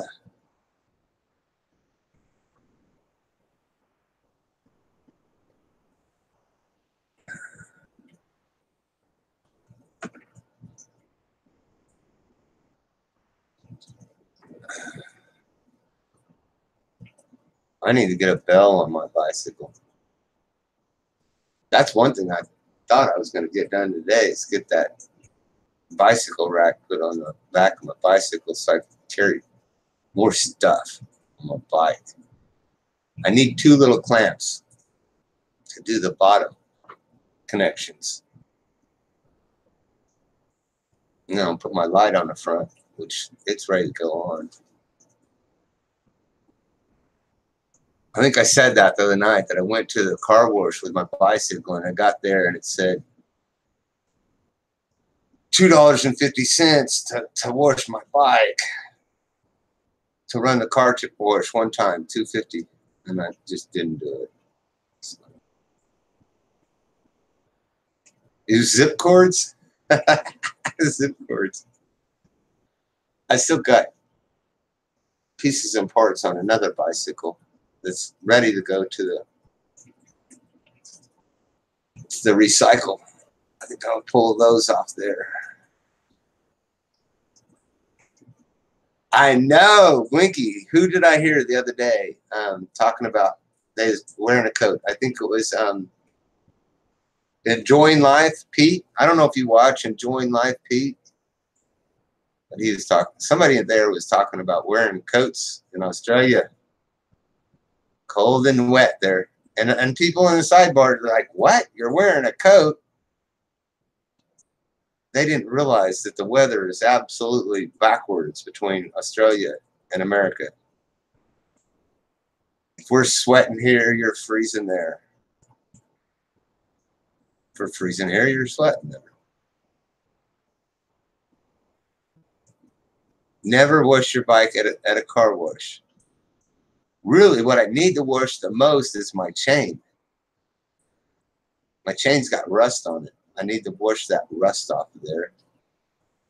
And then it's just, it's got a good coat of, how do I say, it's not dust. It was dust, and then I guess it gets wet or whatever, and the dust turns to dirt. It's just not shining. It needs to be like washed and waxed so it's shiny, and there's a few places, some nuts and bolts that have some rust on them that I'd like to power wash them off, but I'd really like to power wash my bicycle chain and my sprockets. And then oil them really good. They are oiled. No. Enjoying Life. Pete. Yep. He comes on he does a hangout just about every morning. And he's from Australia. He's got a television set behind him, and he plays other people's videos. People are in a sidebar, and he's like, who wants me to play a video? And somebody in the sidebar will say, play mine. He'll go find one of their videos and play it. And he was just doing his first panels the other day. And I was, doing my best to help him answer questions in the sidebar. Here's how you do the panel. And pretty soon he had his panel up, and Linda from Linda's House of Chill hopped on his panel, and I hopped on his panel, and he's like, all right, I got some people to come in here. He's like, somebody over there come on my panel, somebody. And I said, I do hangouts. I'll come on. And Linda said, I'll come on. And I know Linda. She lives here in Kansas. She's got trolls hitting her hard. And so she's kind of learning the ways. She's tough, though. She's a pretty tough cookie. And she came on, and I came on, and Pete was happy that, we came in there, helped him out, got him going. And he does trivia questions. So whoever answers the question first, he sends him some money. I don't know how much money, but sends him a check. Or actually, I think he sends the money through Gmail. So I don't know. I'm like, I've never got any money from email, and I don't like winning contests, so I didn't try and win. So it was like, what year did somebody get elected or appointed or whatever, prime minister of someplace? And he's like, whoever can Google it the fastest, I'll send him some money. So I said, I was the first one to answer. I answered May 11th, 1864. 1864. It was like 2014 or 2011 or something like that. At 1864. So I was the first one to get it wrong and the first one to get a good laugh out of it. Adventures with Christian. I don't know if I have that channel. It's a miner and shows all abandoned mines in Nevada. I need to have that guy, because I am watching some channels of people who do old house, abandoned houses. My son is in Nevada. So it's interesting. Wow. Adventures with Christian. How am I going to remember that?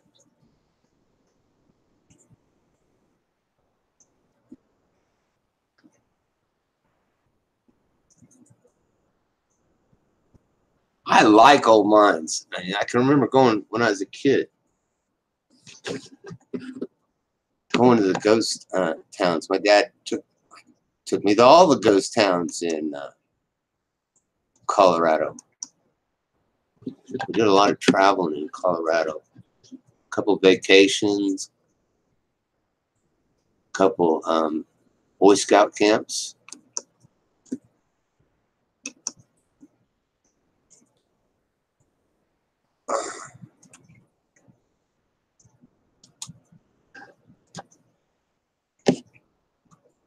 Let's see what I can do here.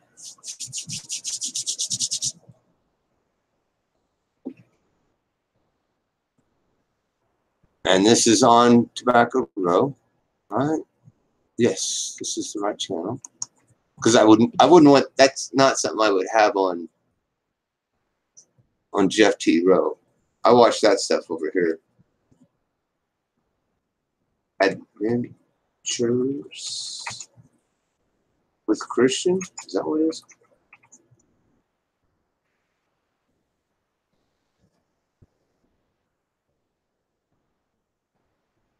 30,000. Let's see. My name is Christian, and I moved to Las Vegas in 1992. I was born and raised in Los Angeles. I worked.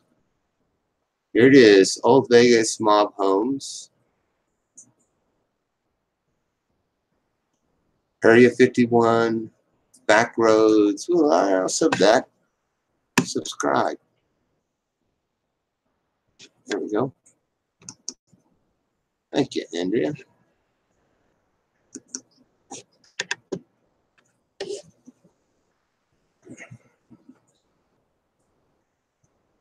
I can't find this guy Pete. Hell, let me get Pete. Pete take me a second to get because I probably have to load. Pete is a guy that just can't stop smiling.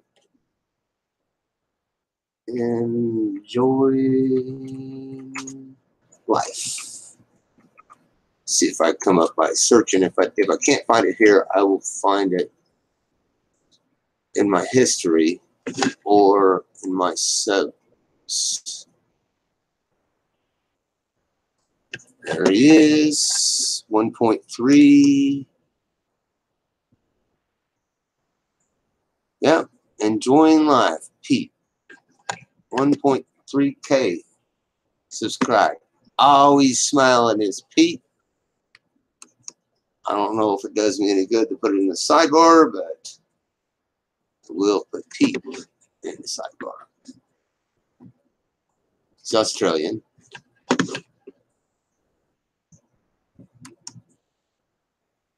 That's Pete right there.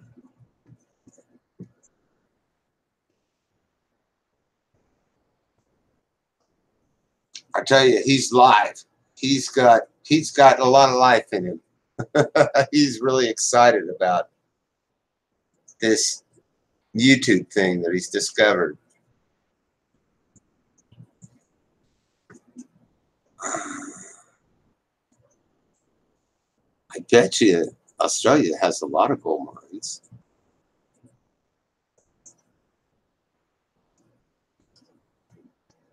And they still find gold there. They're still finding. I bet you they're still finding gold here. I can remember my dad took me to a gold mine in Colorado, and we went. They took us down like 24 floors under the ground, way down. I don't know how far it was. It's a long ways underground, and there's actually steps. You can walk the steps back up to the surface. And the guy said, he said, anybody that can take this gold ingot, it was a big gold ingot.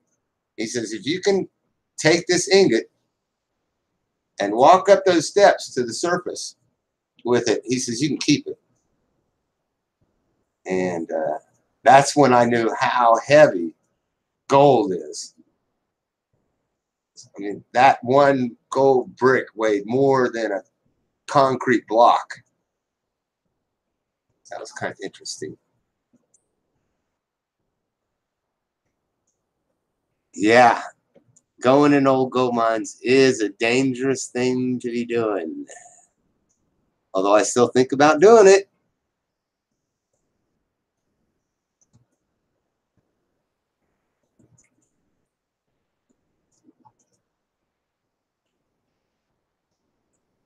Yeah, you can sub him. You might find Pete interesting. He's a nice guy. He's a really nice guy.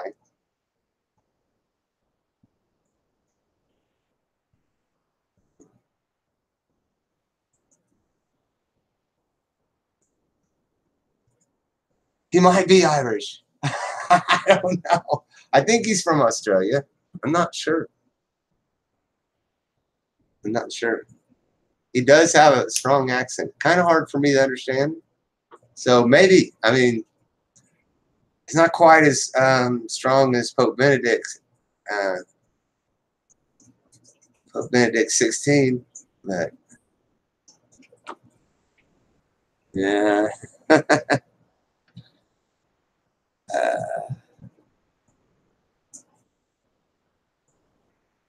Crestwick. Heard of that?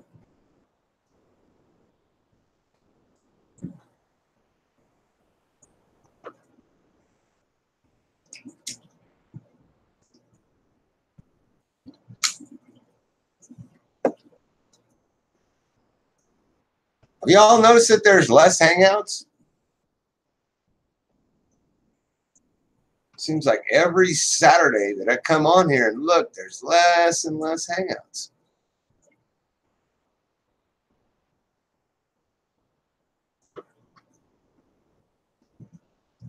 That's one of the reasons that I started one. I really didn't have anything to talk about.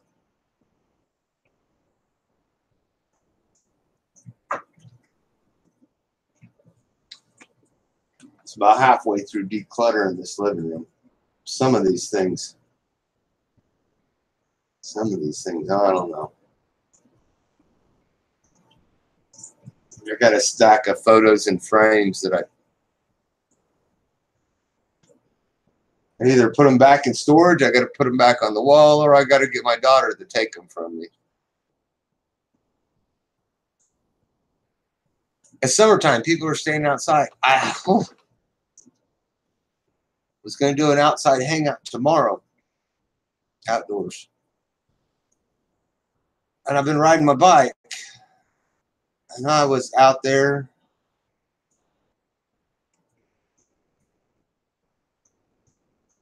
I need to do yard work.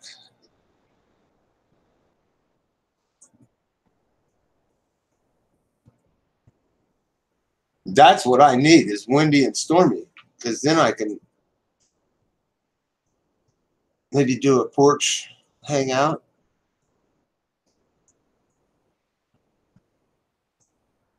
So I think people probably get tired of seeing this old chair.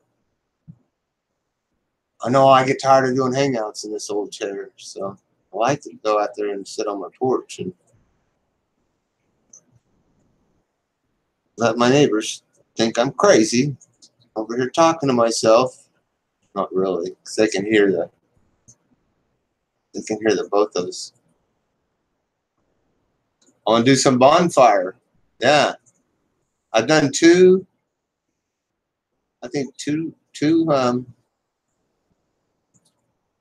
fire videos, campfire videos.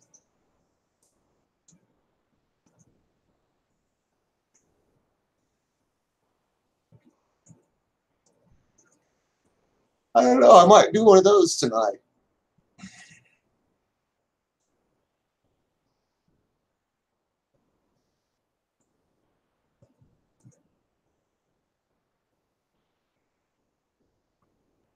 Or maybe that's what I'll do tomorrow evening. Maybe I'll do a campfire. If nobody else is doing hangouts, if somebody else would do some hangouts, then I'll just hang out with other people.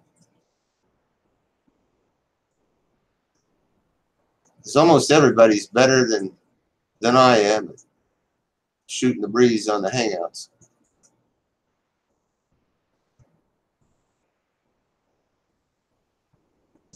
Hot dogs, s'mores, hamburgers. I still have some videos, Andrea. I do. I have videos of Tiana, us doing campfire stuff, the kids all playing with fire on my back porch. And Tiana's 16, so she would have been, that'd been about 8 years ago. It is humid. It's humid. It's hot. It's hot outside. It felt hot when I was out, when I went out. What's not true? Oh, not true about me not being good at shooting a breeze.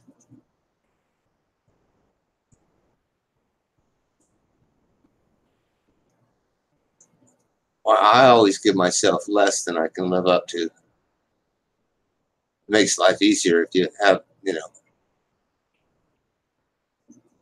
if you lower the expectations for yourself, then it's easier to meet your goals. Oh my Lord, did I just say that?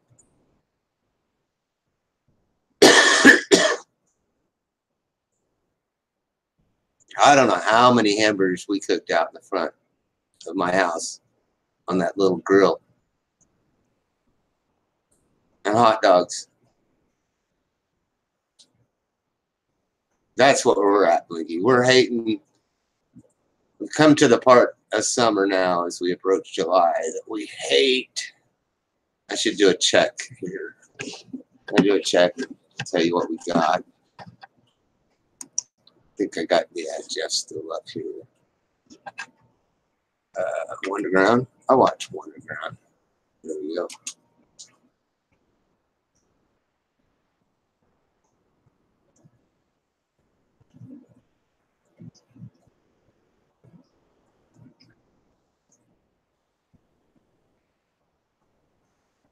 Had some clouds out west. I wish they would move in and sprinkle us.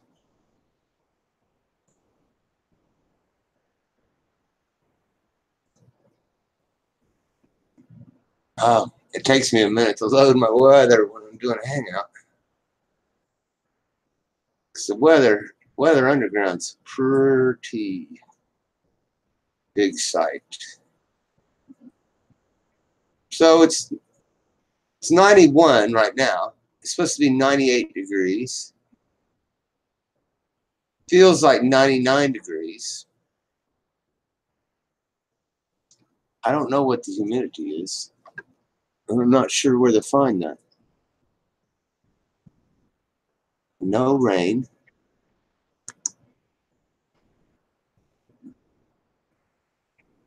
So I guess we're on the, we might be on the cool and down side of it.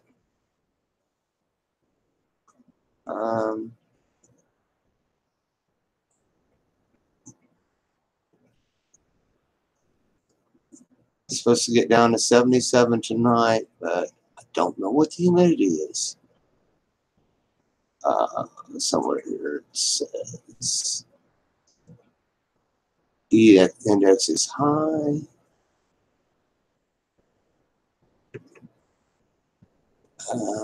Visibility dew point. Humidity 42%.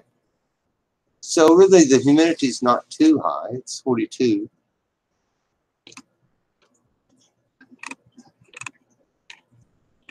And I would like to see a 10-day forecast. I want some rain here.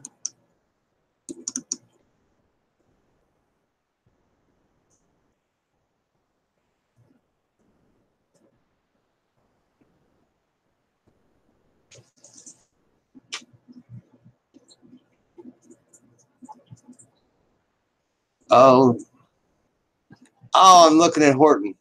This is not even me, so I'm probably hotter.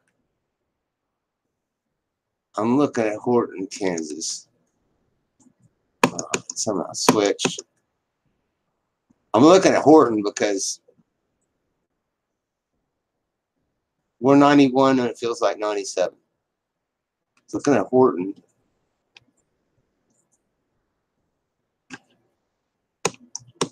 Because I was watching Linda.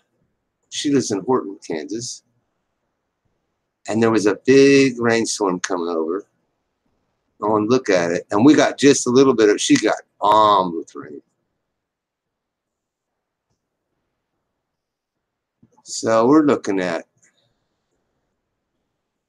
95 degrees until Tuesday and 82 Wednesday, 81 Thursday.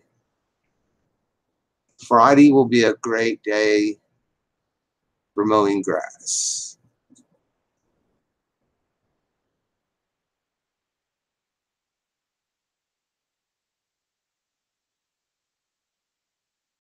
And the temperature's going to drop. That's good. Sorry, I'll be back over there in just a second. I'm looking at my weather.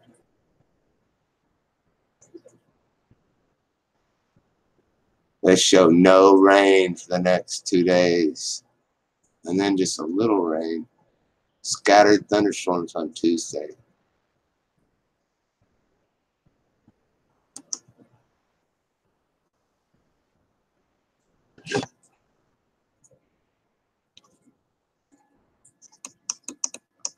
Got my house cooled back down to 79.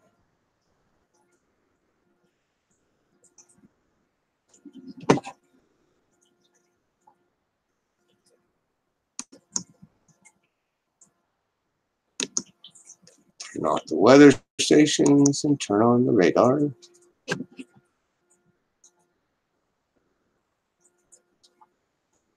Back out so I can see Colorado. Oh, I don't know. It's looking good. Amarillo, Texas is getting rain. That rain will just come up through Woodward, Oklahoma. We'll get some of it. Yeah. Looks that's about right. We'll probably have rain in about 2 days.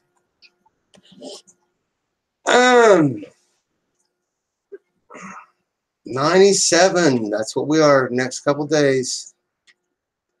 We're at 42% humidity. Cameo has 80-degree weather all the time, summer and winter, because those nice cool breezes come in off of the Pacific Ocean and blow into Oregon.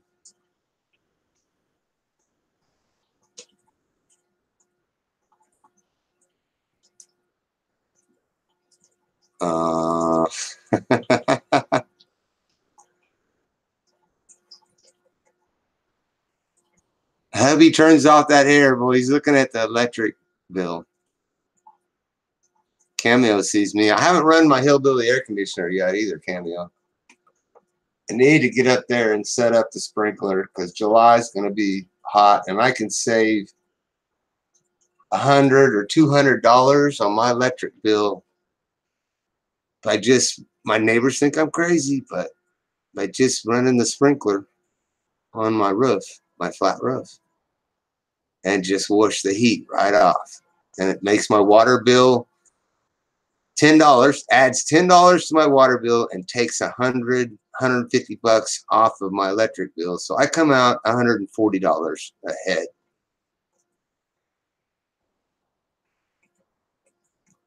The Atlantic side is always hot because the air, generally weather, goes from east to west.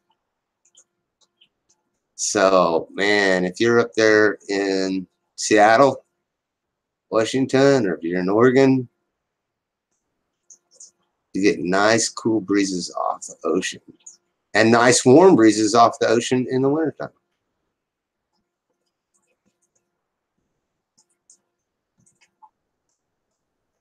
And that's why the climate's different on the west than the east. Right.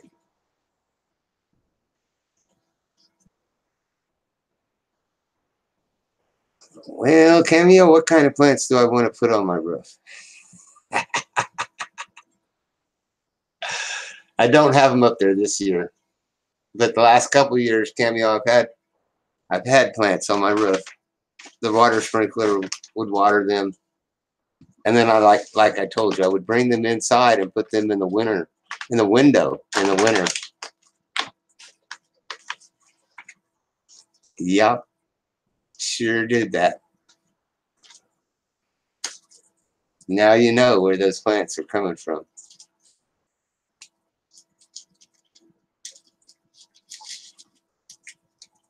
$200 miles north of Cameo.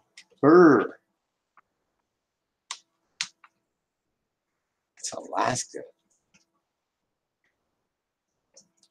You're gonna give away who you are, Happy Meal. No, I know. I've been on Hangouts with Happy Meal before, so little Joe Cool lived up there.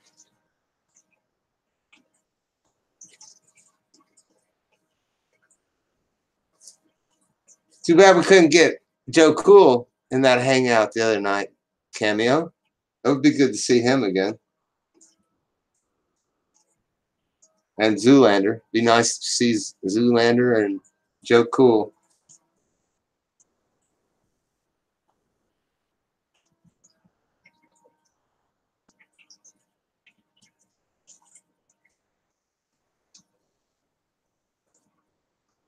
I liked it.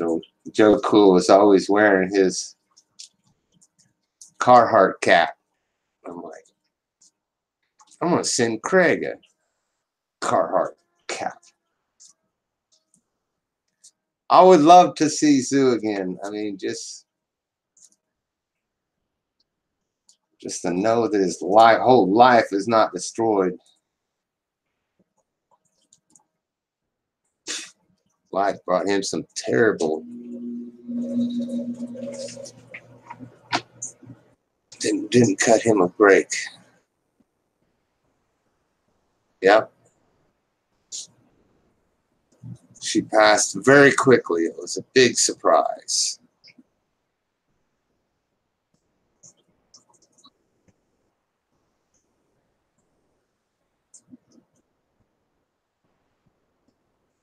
Might cycle down there. Cycle down there. Zoo had great Harvey.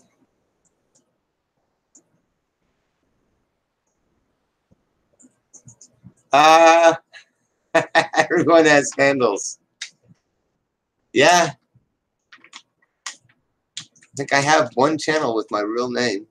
Darren Carmichael. I don't hide my real name. It's just, she said, always doing time balloons and doing family entertainment stuff. My name was always Jeff T. Rose. So when I came on here, I just continued to use that same name.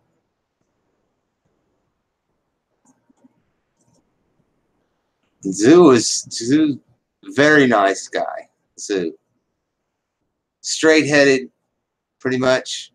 Every now and then he'd say some things to light the fire, especially involved with Ralph and the guys from Boston. I mean, when they was hard on him, he come back hard.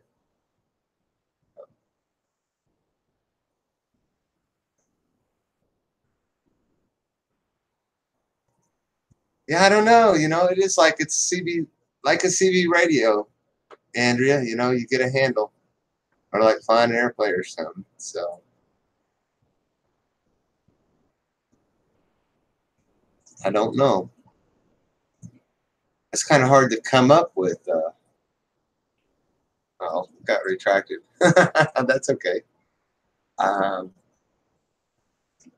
It's kind of hard to come up with a name, you know, one that you can stick with. I got channels with all kinds of little silly names. People know that, you know, Marley P is me. Bojangles is me. Billy Crackhead, that's me. Battelle Geis, that's me. Loretta Rose is me. The Angry Rose is me.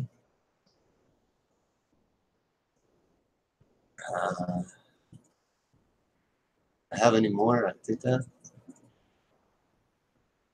Cool Hand Luke 66 is now me. That used to be Craig. It's now me. Billy Rowe, my sister. That's me. Yeah, I don't have a sister, but Billy Rowe. Billy Crackhead, yeah. I think Billy Crackhead used to be Billy Rowe. I changed it to Billy Crackhead, I think. She's pretty cool. That's you, the Angry Rose? Yeah, that was me, Angry Rose. I got kicked off of Cooper's twice, and the third time I came back in, I was Angry Rose, right? That's me. That's where you talk to me, on Cooper's. When I got kicked off of Cooper's, the last time I came back in, I was the Angry Rose. And I came back in there. They let me talk for quite a long as Bojangles, but then they kicked Bojangles, and they didn't just 30-minute time, 5-minute timeout. They hid me, and I wasn't saying anything wrong, or they just vindictive. No, Cooper didn't do it. It wasn't Cooper. It was somebody who had a wrench. Because I asked Cooper about it. So, I know it's bullshit. The vindictive wrench is bullshit, I understand if somebody says something nasty in the sidebar, they get timed out for 5 minutes. I understand that. But when they just say hello and bam, they get hidden for saying hello because somebody doesn't like them, that's vindictive use of the wrench. And I'm always sitting here wondering, why do these people let people use a vindictive wrench in their hangouts against their friends? So part of it's they're just not watching the sidebar. It is bullshit, isn't it? Yeah, it is vindictive wrench. That's the only, when you smack somebody if you hit somebody with a wrench just because they said hello, you're not being a moderator. That's not moderating. That's being just mean to people you don't like. Because they are assholes. And why give assholes a wrench? I don't know.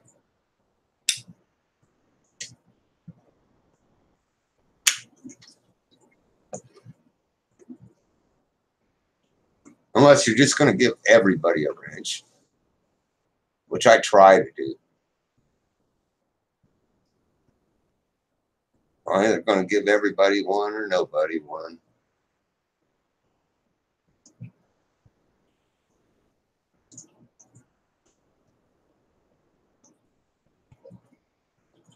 Because the room owner is either an asshole or they're just lazy or they're stupid. I mean, Cooper admitted, he says, hey, I'm new at this. First off, he just gave everybody a wrench that asked for one, and I never asked for one. So boom, there went Jeff T. right off the bat, And I came back in and Bojangles asked for a wrench, and he's okay, when he was, everybody said, yeah, that's Jeff. Okay, he gave me a wrench, and then he took everybody's wrench away, and he wrenched about 3 or 4 people, and one of those kicked Billy Rowe out. I mean, not Billy Rowe. Bojangles kicked Bojangles out. So, and he's not watching the sidebar, so he didn't know what happened. I used to give a few people a wrench, and if anyone misused the wrench, then say that I gave a wrench to Tom, and Tom misused it and knocked Pete out. So as soon as Pete got back in, I'd take the wrench away from Tom and give it to Pete, so Pete could go knock Tom out. So there, now you got the wrench. Go knock Tom out. He's the one who did it to you.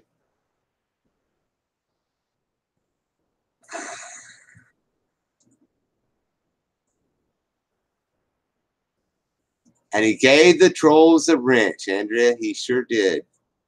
But he admitted that he was new at this and he really just didn't know what to do. So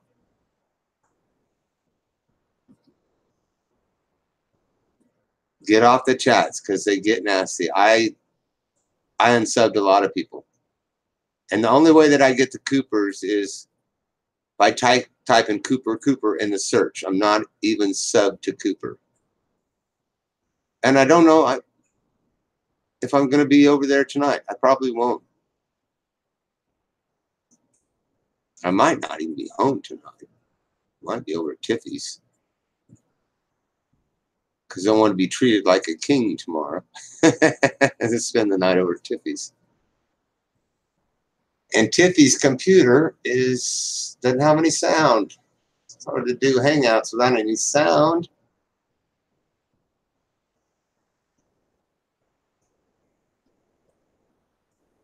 Well, don't stay out of there because of me, Andrea. I might pop in there for a few minutes. I don't know. Just to see how Cooper's doing with it. Wrench Etiquette 101. I think I did a video, actually. I think I took it back down, but I had a video up on, I think I called it Moderator Ethics. So there you go. Moderator Etiquette 101.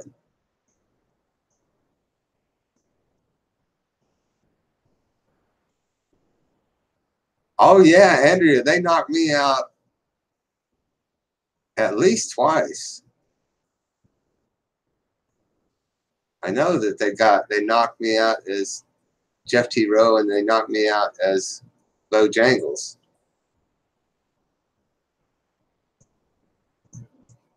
Well, that doesn't mean you shouldn't go over there. They was being nice to you. That's not going to bother me any. Don't dislike people just because they dislike me. Maybe they have a reason. I don't know.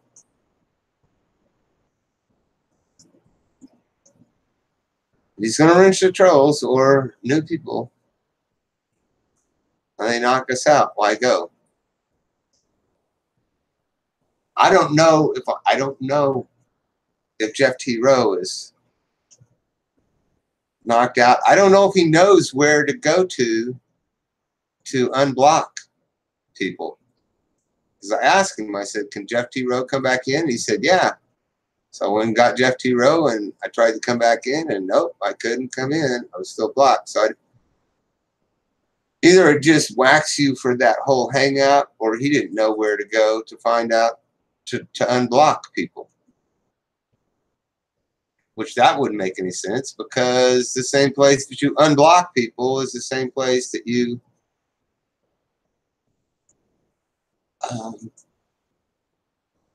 that's where you take the wrenches away. So I don't know.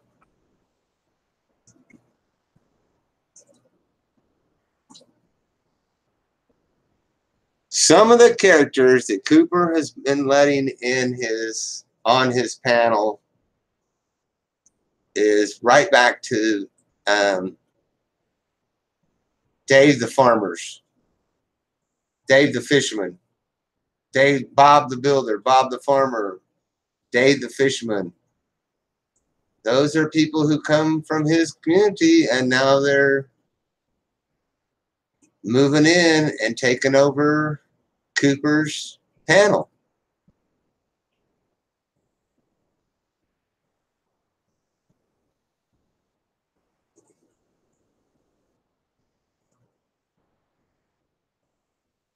Which puts me in a community that I don't want to be in, because they do some nasty stuff and they're just vindictive, and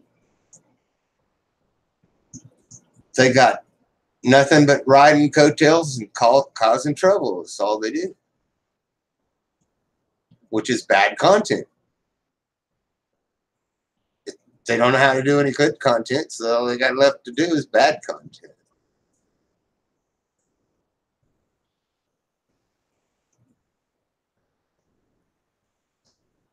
Now that would be a good idea, Cameo. Thursday afternoon. Although next time I don't think I'm going to crack a beer.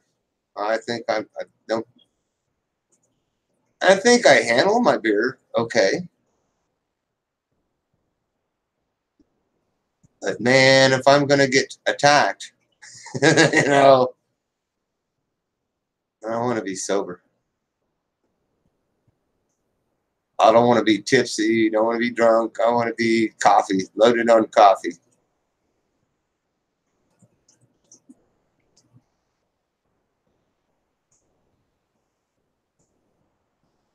I like Cooper too. And I even like battling with Cooper. I like it when Cooper says, let's battle, Jeff. All right. Put on the battle armor, Cooper. Here we go. He's been letting some strange ones on there. Those are all people who congregated on other hangouts. And now they're using Cooper as a vehicle.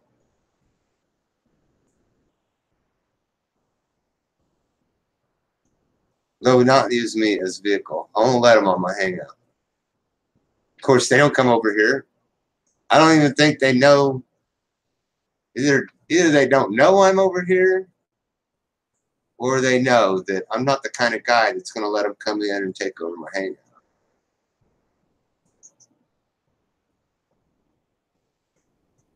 Gray lost a screw, didn't he? And I tried my best, to hold it together when he did that.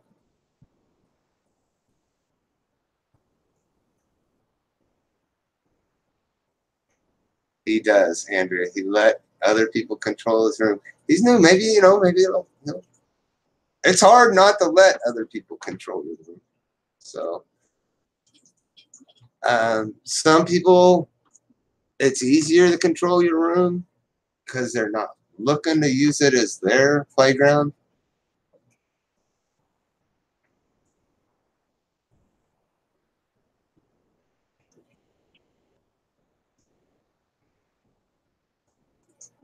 Yeah. So I'll probably be watching Cooper for a little tonight. I might not be saying anything, but I'll be watching just to see how he's doing. To see whether he's going to keep going down that path. Is he going to keep letting weirdos moderate his sidebar, or is he going to start watching it? It's hard to do a hangout and watch the sidebar at the same time, but it's something you just about have to do.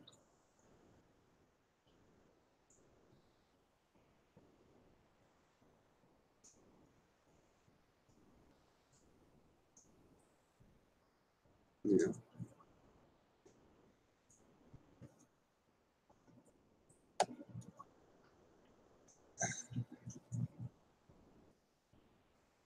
Cooper needs a good wingman, somebody who knows the rules.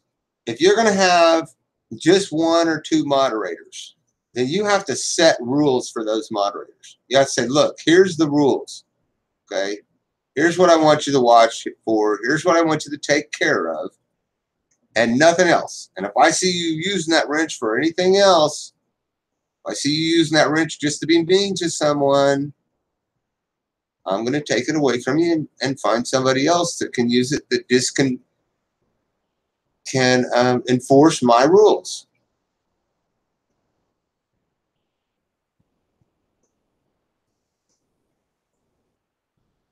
I think if you're not doing, Andrea, if you're not doing anything, I think it might, it's good to look in there and see what he's doing. Cooper might be doing something totally different this week than he did last week. So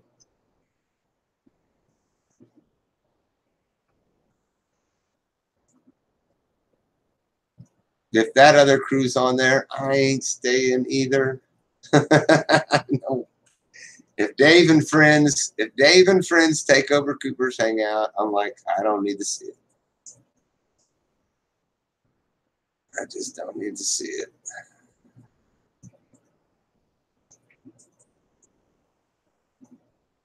If it's not fun, there's no reason to go there.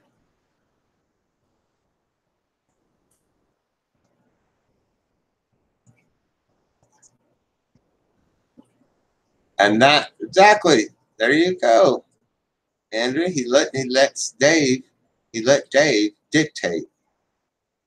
Cooper has kind of likes Dave. I'm not sure why.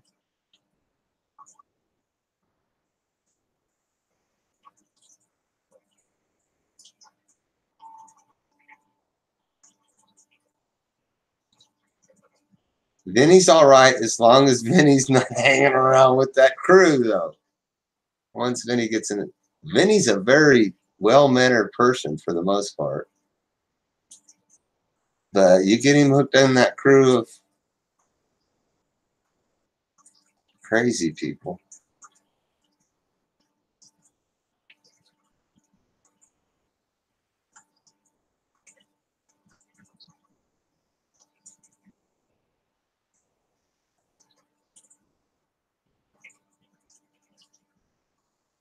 Yeah.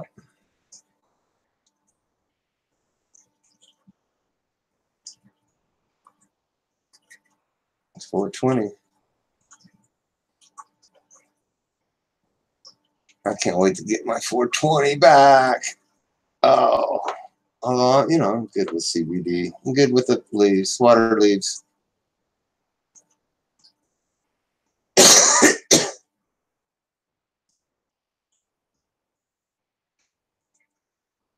Aussie's a great guy, depending on Aussie Shooter's a good guy, depending on who he's hanging around with. So,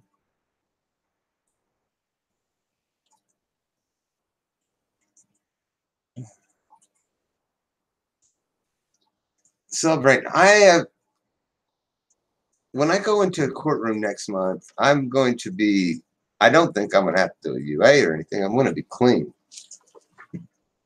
So I'll be clean for 30 days here. But I got some CBD. I do have, and I got ibuprofen. So Aussie's always, me and Aussie Shooter, good buddies. Good buddies. Yeah, Andrew, I don't think they're going to P-test me or anything. But it's just something about talking to a judge, you know. I don't like to talk to a judge unless hadn't smoked any weed for 30 days. In case he asks me. Because I want to tell the truth.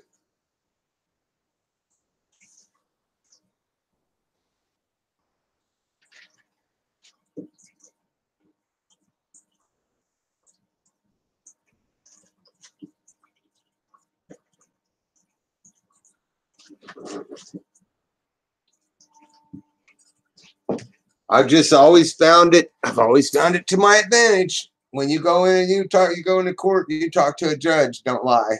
And even if that's to your detriment, it's going to be to your advantage. Cheers.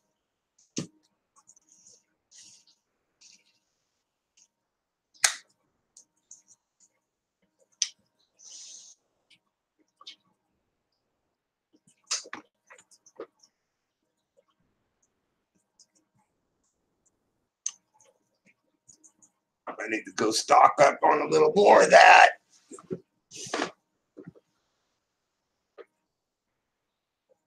June 6th is my court date. I mean, July 6th. Must be soon, July 6th. Went and talked to my lawyer last week. We're all set to go.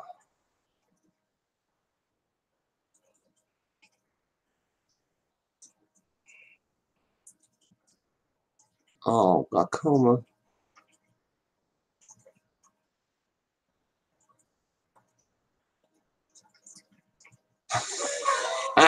Judd got busted for weed himself. It is not legal in Kansas. It's illegal. Now, I don't know about CBD. I don't think they can arrest me for CBD in Kansas. I think the marijuana has to test positive for THC. I might have a little bit of that around here, but I'm not smoking it. Honesty is the best policy. I mean, even if my court case stuff goes bad, at least I know that I told the truth. And if the truth didn't make me a good candidate, then so be it. CD is legal in all 50 states. See, so I'm okay here for that.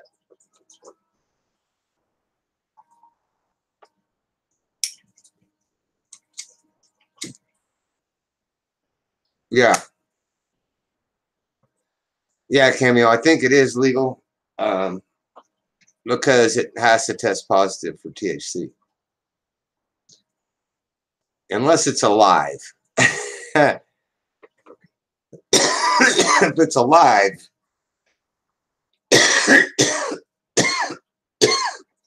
it's still kind of Still kind of helps with that. Woo. Clears the lungs out.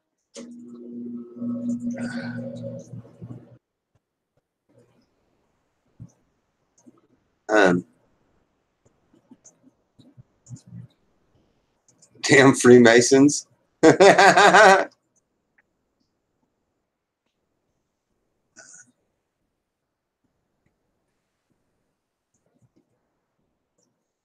can buy it from Amazon.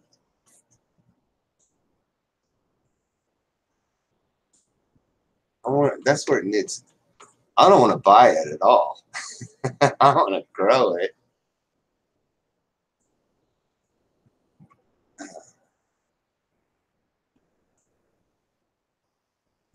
If it's a live plant of hemp, it should be legal too. But nope.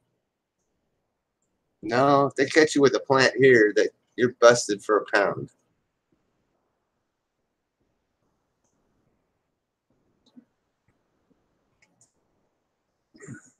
Why are we laughing and happy? 422. Double cheers. Cheers, Happy Meal.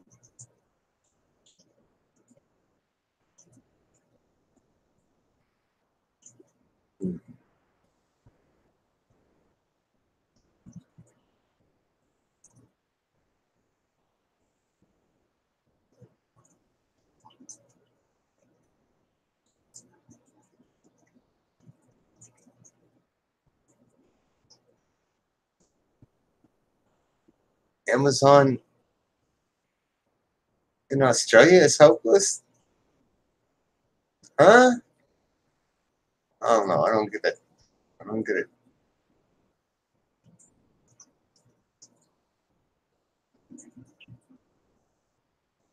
Amazon here is the new Walmart. It's the Walmart that delivers to your front door. Now, Walmart also will deliver to your front door, but only way you're going to get a good deal at Walmart is to price match it with Amazon. It's hopeless. Your Amazon's not doing well.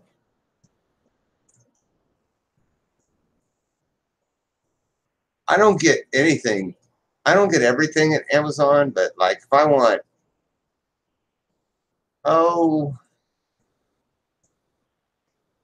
just about anything that's over $75, I'm better off to get it from Amazon than I am Walmart, unless I do a price match. And I've never done a price match at Walmart. My daughter does them a lot. My daughter does anything that'll save her money.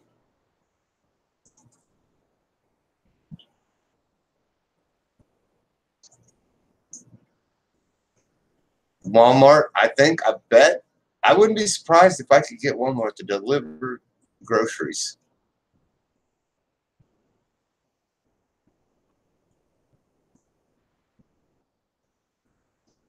Which is just crazy. And then again, it's not crazy. I mean, if people have a hard time getting out, get around, you get Walmart to bring it over, go your shopping online, that's cool.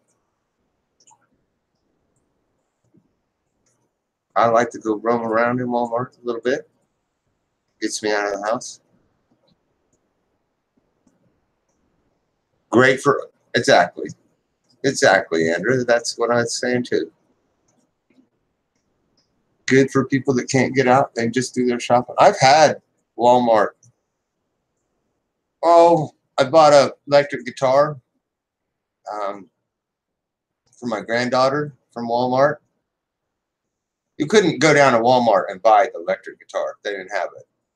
So you had to order it. And then have it, instead of having it sitting in my house, I had it sent straight to Tiana's house.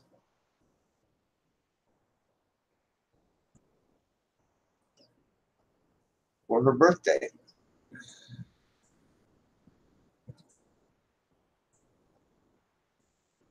Oh, you hate shopping? I like to get out of Walmart. Get my cart, roll around. See the people, and there's not as many people. Well, I tell you what, Andrea, I bought her. The first thing I did, Andrea, was Tiana wanted a guitar, and I said, I got an old one in the back room. She says, I want it. So I had to go get some strings. It was missing strings, so I put new strings on it. And the back string holder thing's kind of popping up. Put a little glue under it. Made sure it was sturdy. And put the strings on it. And I bought a tuner and gave her that. And she started trying to play with that guitar. And I decided I was going to get a new one for her birthday. And I was going to get just a regular guitar.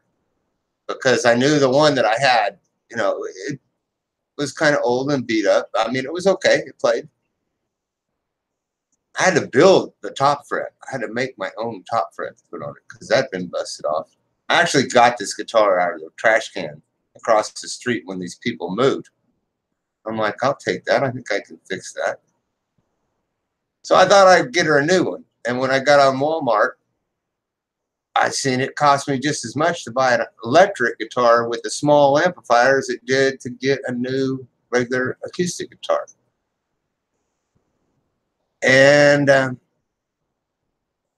she couldn't play it because the neck is too thin, and she's got her long fingernails. And so got her electric guitar. She doesn't play it. She plays the old one, the one that I got out of the trash can from the neighbors across the street and fixed up.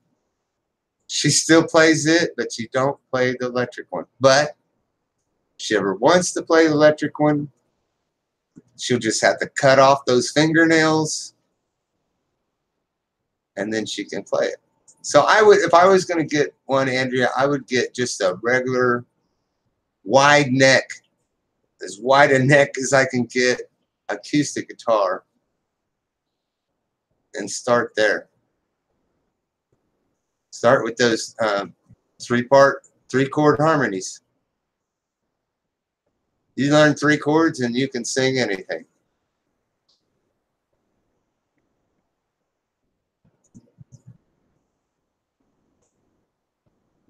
What happened now, cow people?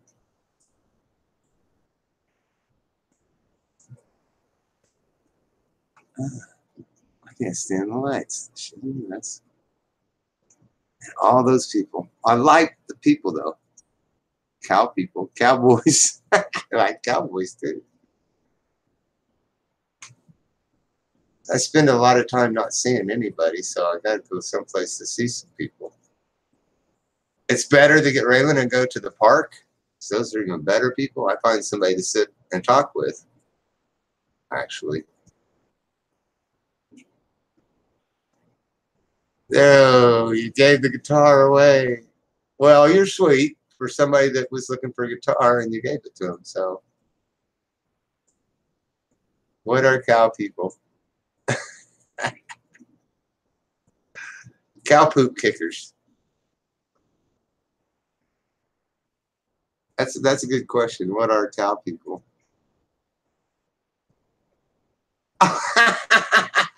Blinky.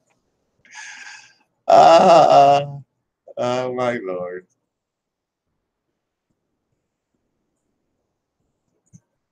They're the size of cows. I thought you was talking about these cowgirls around here that they're wearing cowboy boots and a skirt and a blue jean jacket, and it's almost July. I seen one the other day. I'm like, girl, I kind of understand why you got the cowboy boots on, but with the skirt, I don't know. I'm wearing cowboy boots too, halter boots. But you can't let your jean jacket go. I mean, it's hot out here. It's time, girl, to let the jean jacket go.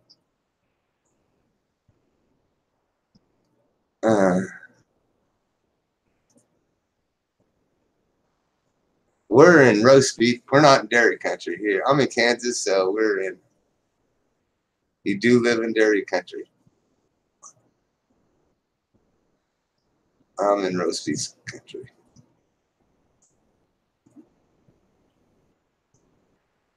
Had them forever. And I'm wearing jeans, and these are not cowboy boots. They are halter boots, and they are, I don't know if you can see the top.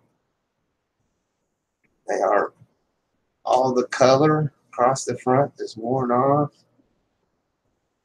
Those are Goodyear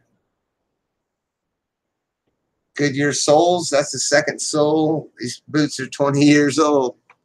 I need a new pair. They're Fry's. Work boots. I think I'll probably, these ones are halter. Like I said, they got the halter on the side and a flat toe. So, R.M. Williams boots and Bloomstones. These are Fry's. I'll probably be getting another pair of Fry's. Hopefully one day. Probably $350 now. I got these on sale for $200 about 20 years ago. I'm just getting them broke in. They are broke in well, really good. And that's when the leather starts splitting. Yeah, these are really comfy.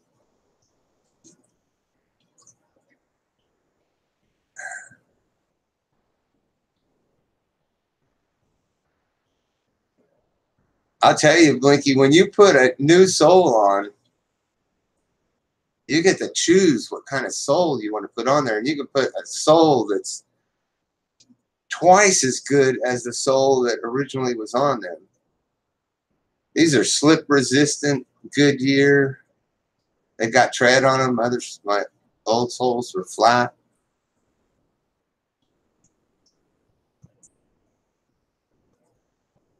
At a tack shop, I imagine a tack shop would be like a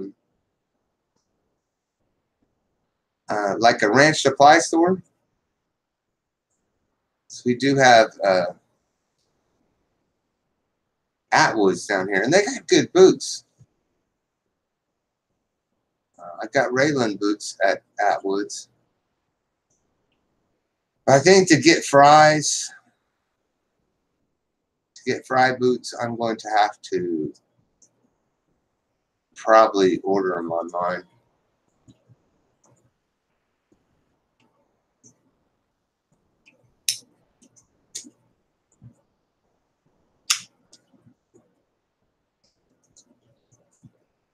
That's it. Leather soles. A lot of them, cowboy boots come with leather soles. You get those taken off there and you put some Goodyear tread on them.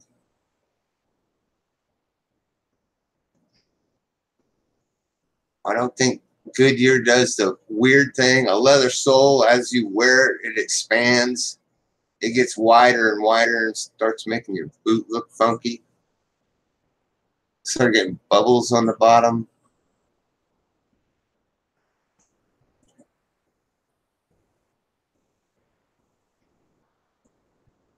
Bridles, hats, saddles, horse food, baby chickens, baby ducks, baby turkeys, cat food, dog food, cowboy clothes, Wrangler jeans, Carhartt with stuff, things like well pump motors, well pumps. Then out in the parking lot, they got all the stuff you use for cattle fences, and that's a tack store, yeah. That's Atwoods for me. That's our Atwoods right down the street. Cattle medicines. You can buy medicine there for cattle and then use it for yourself. A rancher gets the flu here, gets a pneumonia. He goes to, well, he probably goes to Tractor Supply Company, which is another tax store, and gets medicine. Same medicine he gives his cow. Works good. And it's cheap.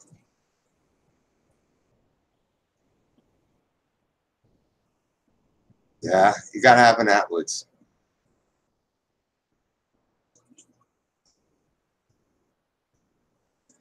Atwoods also sells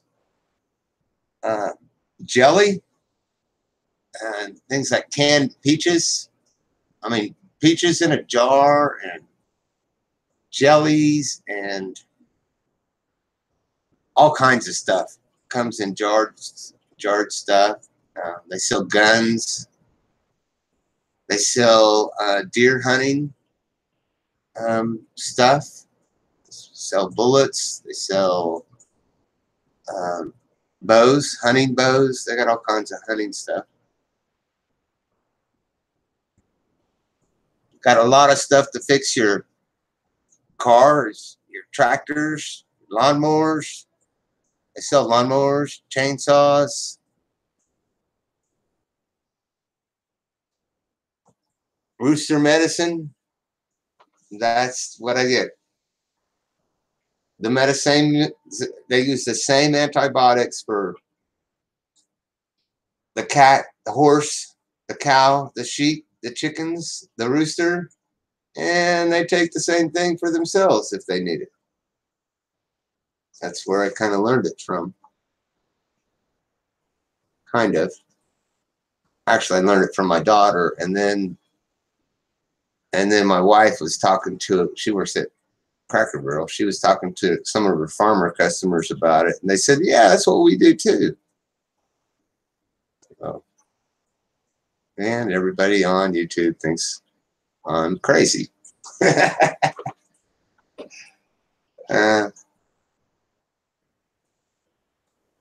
Cheaper.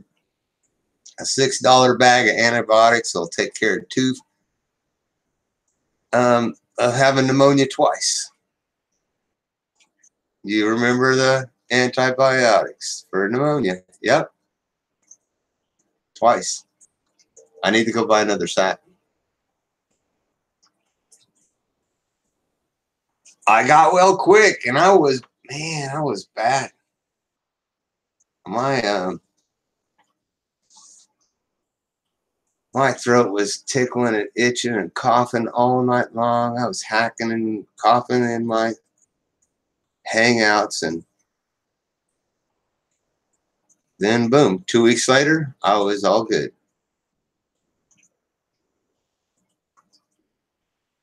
I need to load up. I really do.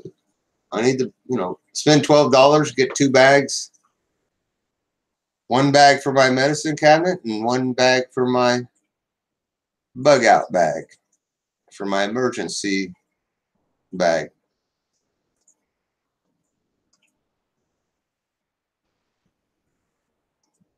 I had no idea either until Tiffy's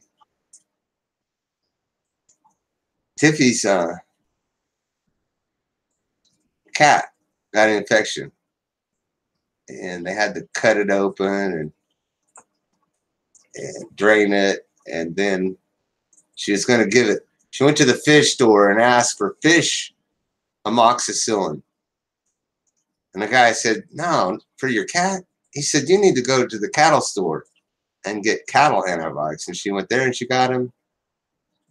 And I said, "I'm going to get one of those for my bug out bag." And then I got pneumonia and I started taking it. That's when I was talking to my wife about it. That's when she started talking to the farmers at work about it. And they were saying, yeah, we do the same thing. So, damn Freemasons.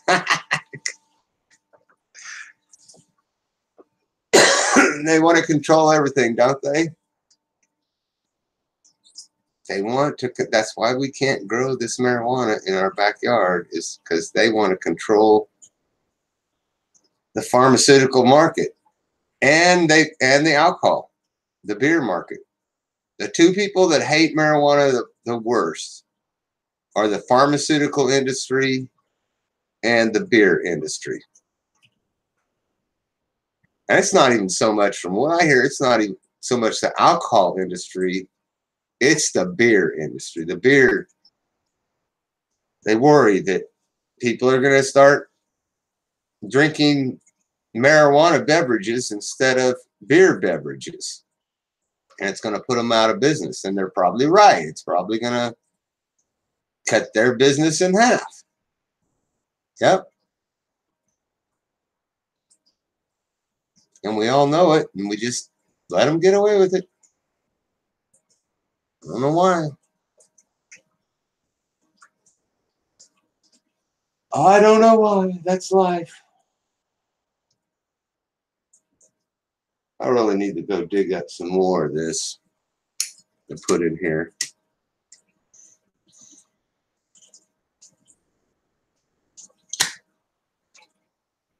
Or maybe I don't.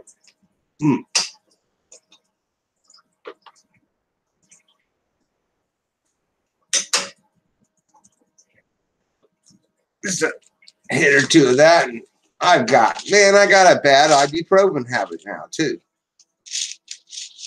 I'm gonna have to go cold turkey on this ibuprofen because it can be habitual. Get up in the morning, it's habit. Grab a couple of ibuprofens. That'll get my day going. I never used to do that in the past. There you go. Happy Meal. These are addictive.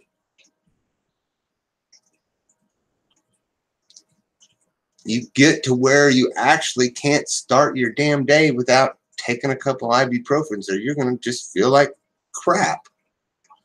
You do the same thing? See? Before I got my shoulder injured, chronic pain stinks. It does. And if you stop taking these 2 ibuprofens in the morning, that's when you'll notice that, oh yeah, it's still there. It's still there. But, you know, just 5 years ago, I never took ibuprofen at all. I had aspirin. I might take aspirin once, twice a month. Never took ibuprofen. I didn't need it.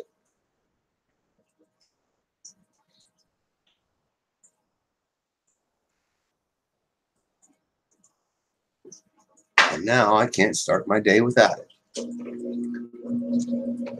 I'll probably take, say if I get up at 9 o'clock, I'll probably take 4 of them before 3 o'clock. And I may take 6 before 3 o'clock, depending on what I did the day before. I know that's not good for me. I just know it's not good for me. What is in it that's addictive what it is that's addictive in ibuprofen is you take it in the morning because your back and your shoulder kind of aches, and that goes away. So then you get up the next day and you remember when you're like, oh, kind of achy. I'm achy up there. My neck on that side. Oh, I remember what I did yesterday. To get rid of that, I took ibuprofen. So there you go. You take it the next day. You wake up the next day and there's that achy again. So you take the ibuprofen again. And that's what makes it addictive.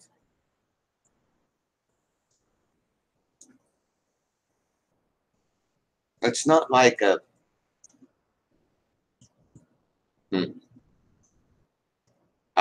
you see, yeah. So it's not like it's not like an opiate or something where your body is telling you you're going to be sick if you don't take this. Your body's just telling you, hey, I ache. And the way I got rid of ache yesterday, the pain makes it addictive. Sure does.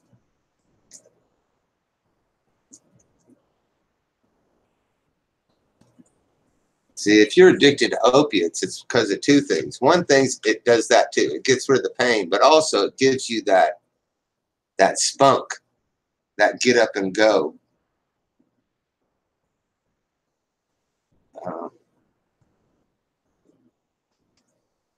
I know that waitresses. I know a lot of waitresses. Tammy's a waitress, Tiffany's a waitress, and then I know a bunch of other waitresses. Now, fortunately, Tammy and Tiffany have good control over themselves, but there's some of those waitresses out there that can't hardly make $1 if they ain't got some opiates. They don't have Lortabs as their preferred. I like those Lortabs.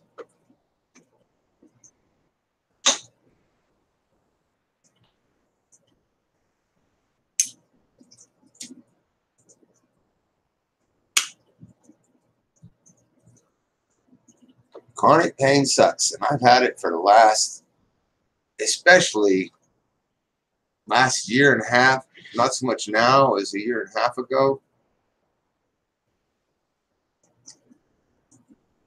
And people give you crap about it. They don't. They're like, they ain't got no sympathy, which is all right. I don't want people being sorry for me, but is Motrin? I don't know if Motrin is ibuprofen or is that like a Aleve? What is Aleve? Naproxen? Motrin maybe is naproxen because Tammy's got carpal tunnel. Her wrists are bad, and so she takes Aleve, and she's trying to get me. It's ibuprofen. Yeah. Tammy's trying to get me to move up. She says you need to move out of that ibuprofen and move up to this naproxen, Aleve, which is more powerful and lasts longer. And I'm like, Tammy, I'm already too much hooked on this. But I'll try one today. So a couple times I've like, yeah, hell yeah, I'll take one. I'll try it. And they do. They work. I try to stay on as little. You know what I need to do is work myself back down to aspirin. I need to buy a Aleve doesn't work for you? Huh. Maybe naproxen. I think it's naproxen. Maybe it works for some and doesn't for other. I don't know. Cameo probably had to go take care of things. Probably. No, she hasn't been in here for a while. I don't know that I'm gonna be here for. I don't know if I intended on staying on or not. Yeah, it looks like Cameo had things to do because she hadn't been here for a while.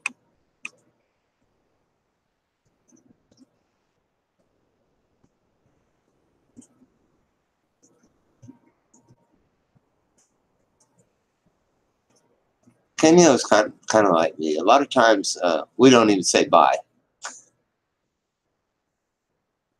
Leave a chat room and don't even say bye because you had some reason you're leaving. The telephone rang, somebody knocked at the door,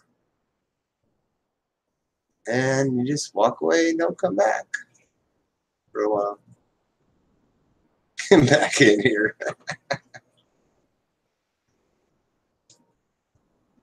She's not very good at lurking on my hangouts. I can kind of lurk on cameos, but I like to tell her I'm there.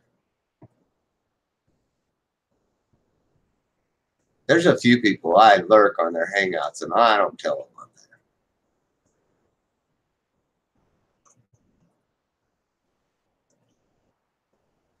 there. I go watch up to the last of Rosie doing the Saturday night hangouts because Rosie did them for years. But the last few of them that she did, I watched it from beginning to end. Watch the whole hangout. And then she says, okay, we're shutting down. See you guys later. And then I thought, good night, Rosie. Sweet dreams. And she's like, Jeff? Huh? Okay, bye. You know, and then a couple of them go by and I do it again. And she's like, Jeff? Huh? How long have you been here? Oh, I've been here since the start. Okay, all right. Good night, Jeff. So then she caught on to, I was watching her whole hangout and never saying anything in the sidebar, except for okay, good night when she shut down. And I'd at least say good night, so she knew that he was here and he watched the whole thing. He's one of my viewers, but he's not coming on the panel anymore. He stopped that. And now he's not even typing in the sidebar, but he's here because I'm there because I just love Rosie's hangouts. So I don't necessarily like what's going on in the sidebar.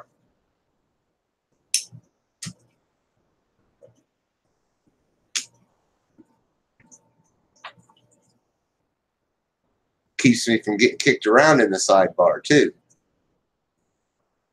I don't like to go into a sidebar where I'm going to get kicked around. It makes me angry.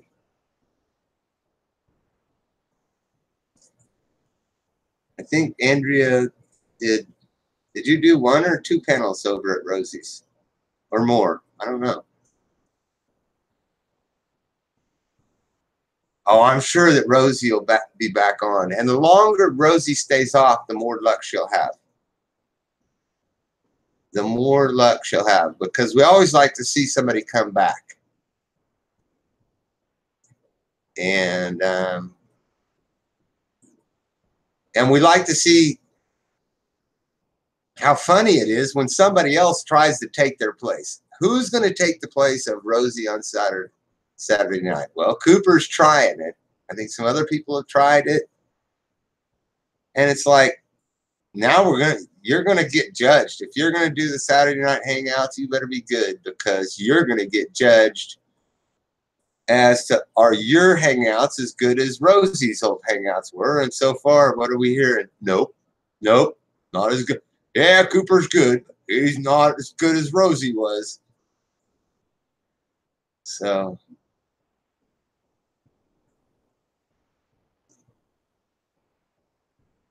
she's a tough act to follow, put it that way.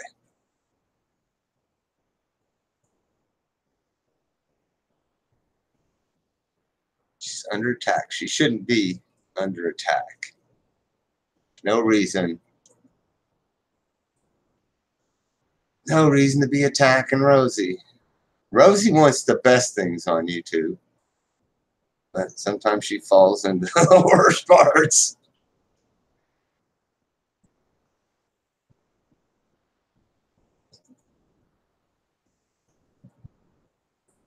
She is. She's pretty sharp. That's why I like her. And I like everybody. I don't care if they're,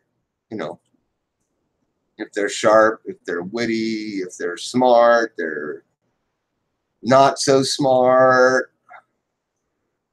I think, and Rosie tries to like everybody too, regardless of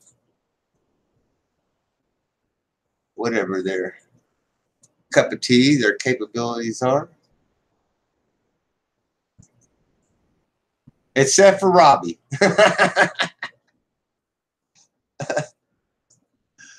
Oh, Robbie kept asking me. I'd be like, Robbie, do you watch Rosie's stereo rebuilds and stuff? Yeah, but she won't talk to me and she's got me blocked. And I don't know why. Okay, Robbie, I'll ask.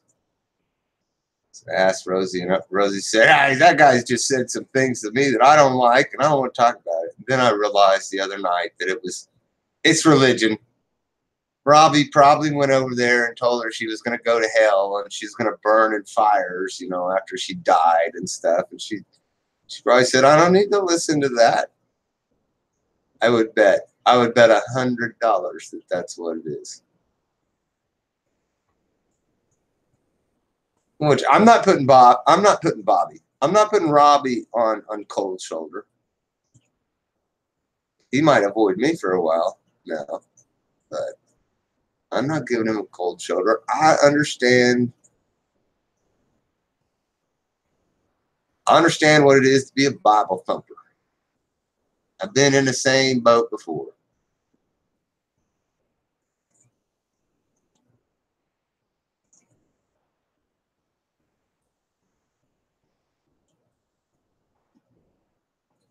And when did it get too nasty? When Dave the Millionaire entered the picture?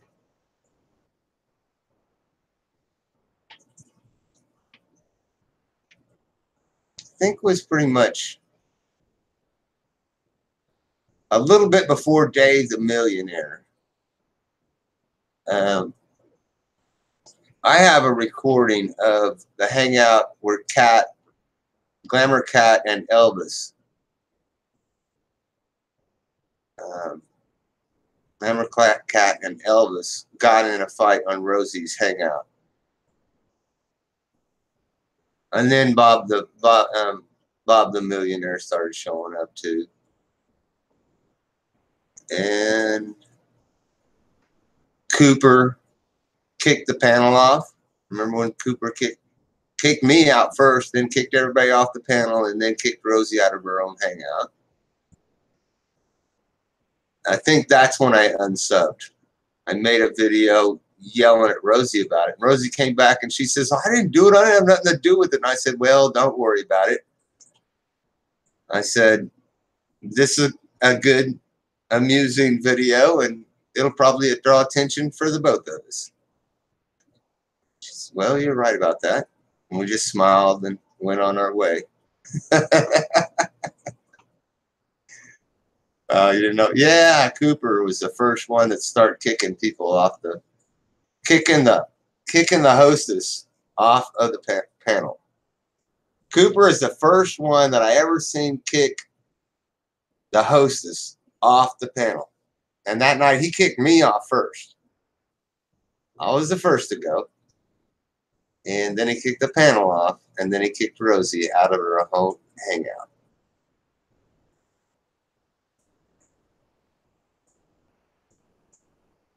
In some ways, it was amusing. You know, it gave us something to talk about for a while.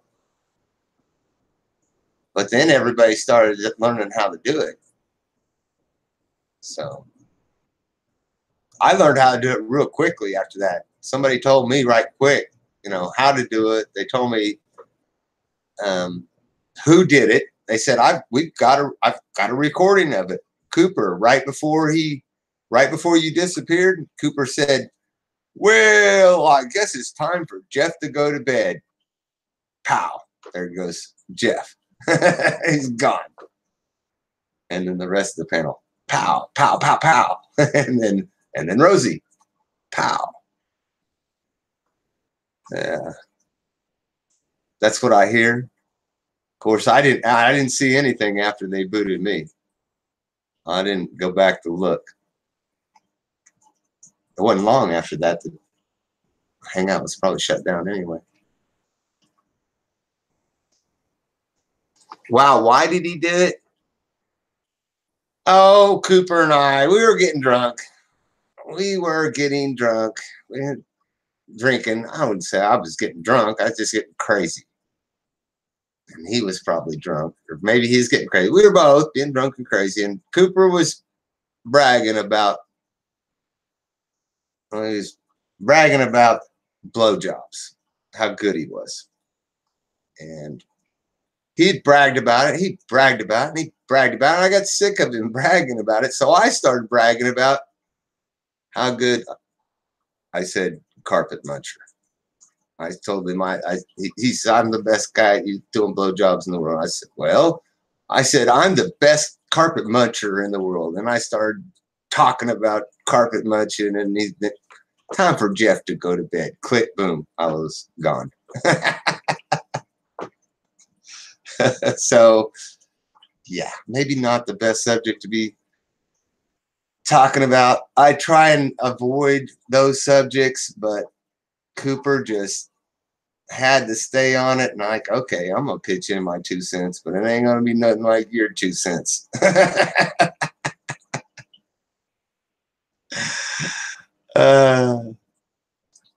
It was not over BJ's. It was over basically oral sex. And the kind that he preferred as opposed to the kind that I prefer, which I don't prefer men. I prefer women. So, and I was letting him know, pointing out the details of why I was the best. Some of the things that we do on a Saturday night, saying it nicely. Yeah, that's what I have a hard time even talking about the subject. I do, because those are not my subjects of choice. They're subjects I avoid.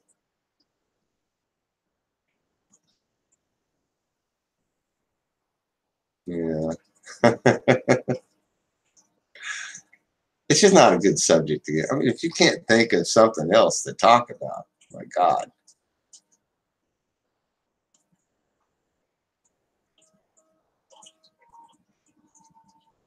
Yeah, especially that one. Male on male, I don't need to hear it. Yeah. It's just weird to me. So, but I mean, but as people, just people talking to people, I'll talk to anyone. So if it's Rosie talking about why in the hell did you buy Rosie? Why did you buy a 1,500-watt light and put it on your house? That's outrageous. I got 3 light bulbs around my house. They're, of course, my world's a lot different than hers. I know that. But 40 watts is the most I ever burn at nighttime. And I would get a metal halide first. Metal halide's a more efficient light. It costs a little bit more initially, but over the long run, it's going to give you a pretty light. It's not going to make everything turn yellow. And it's going to be half the electric bill.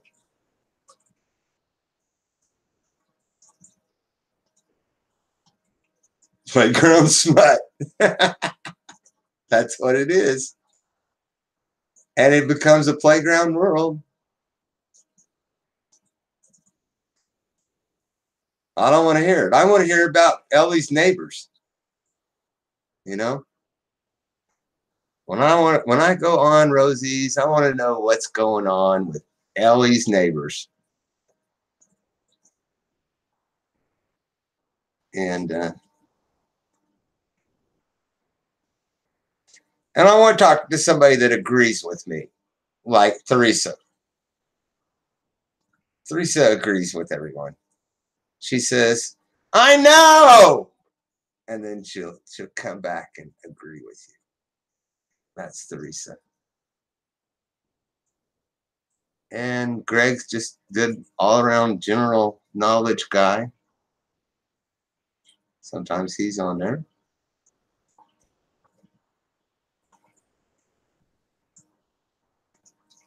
You might let Kat in, but Kat has a tendency to take over a hangout. Might let Elvis in, but that might cause a problem with somebody else that's there. And then he's going to go crazy.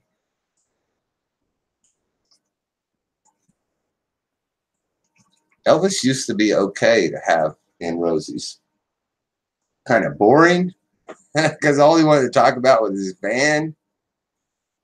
He really doesn't have a lot of subject matter in his world.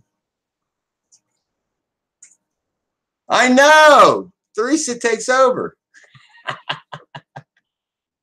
Oh my God. When Theresa says, "I know," watch out. Here it comes. Just kick back for her. She's gonna have that panel for about 5 minutes after she says, "I know." I like Theresa. I could go in there with Theresa and Rosie and Ellie and have a good night. It was just those three. That's one reason that Elvis is a good on YouTube, is because Elvis has content. And that's part of the reason that they want to kick Elvis off, because people get jealous. They get jealous of people that have content because they don't have they can't figure out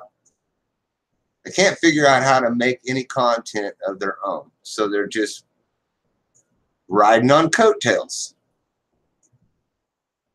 All of their content depends on either telling you someone is good or telling you someone is bad.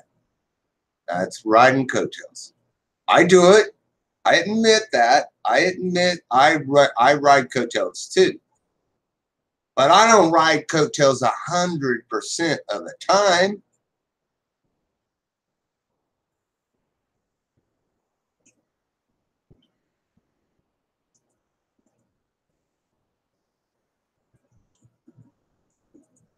Oh, really?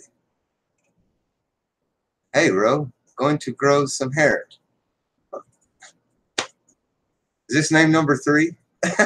Is this name number 3, Bill? Big Bill? Name number 3, maybe? Because somebody told me the other day they was going to grow some hair. Anyway.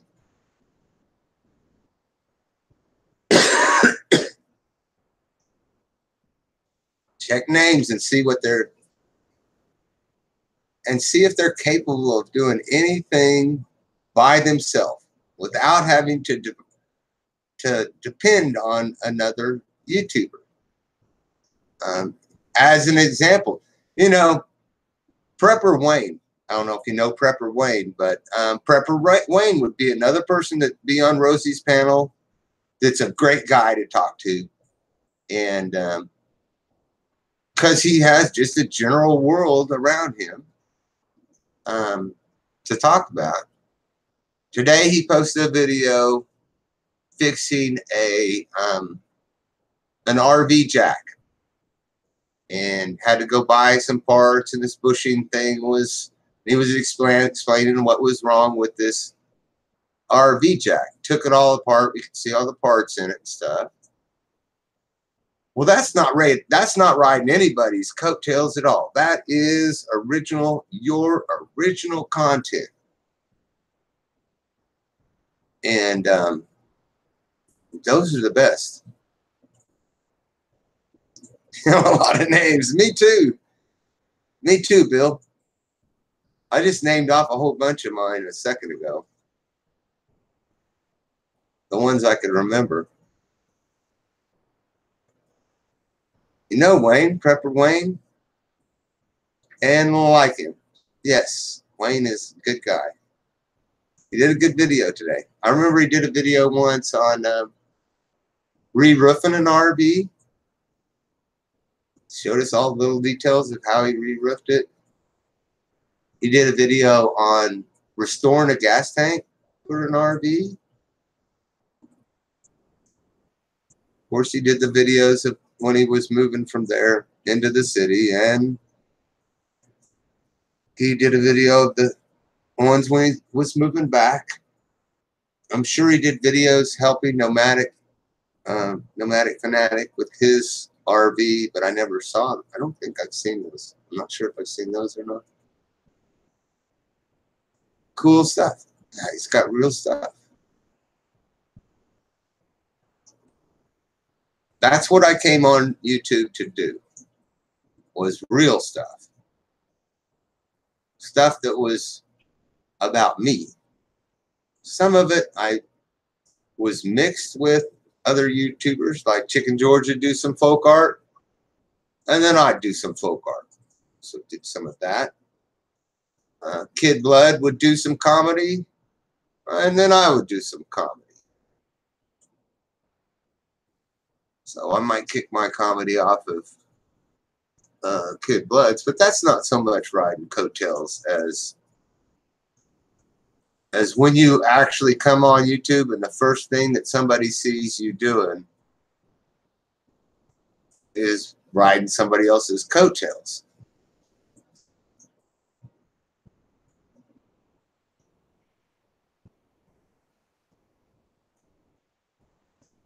I found a few of them out there, Blinky, that I had to, I'm like, why am I not getting your videos? And so I have to sub and unsub. There's a lot of people, Andrea, that don't want to see the fun stuff. They come to see the drama, and the drama thickens, and it thickens, and it gets really thick, and they leave. And they leave. If it was all fun stuff, they might stay. I don't know. They won't watch fun stuff. They just watch drama, and when the drama gets too thick, they leave. It's weird. Strange.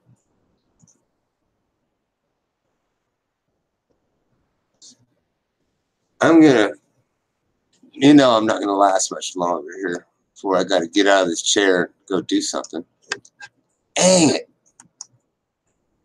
I went to check on a job the other day,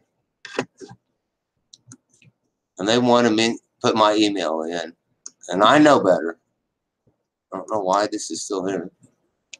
And I know better, but I did.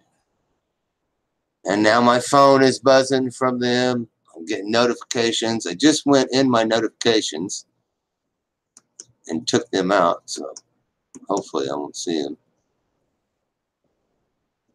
Yeah. It's already 7:15. I think I've been here for a little while.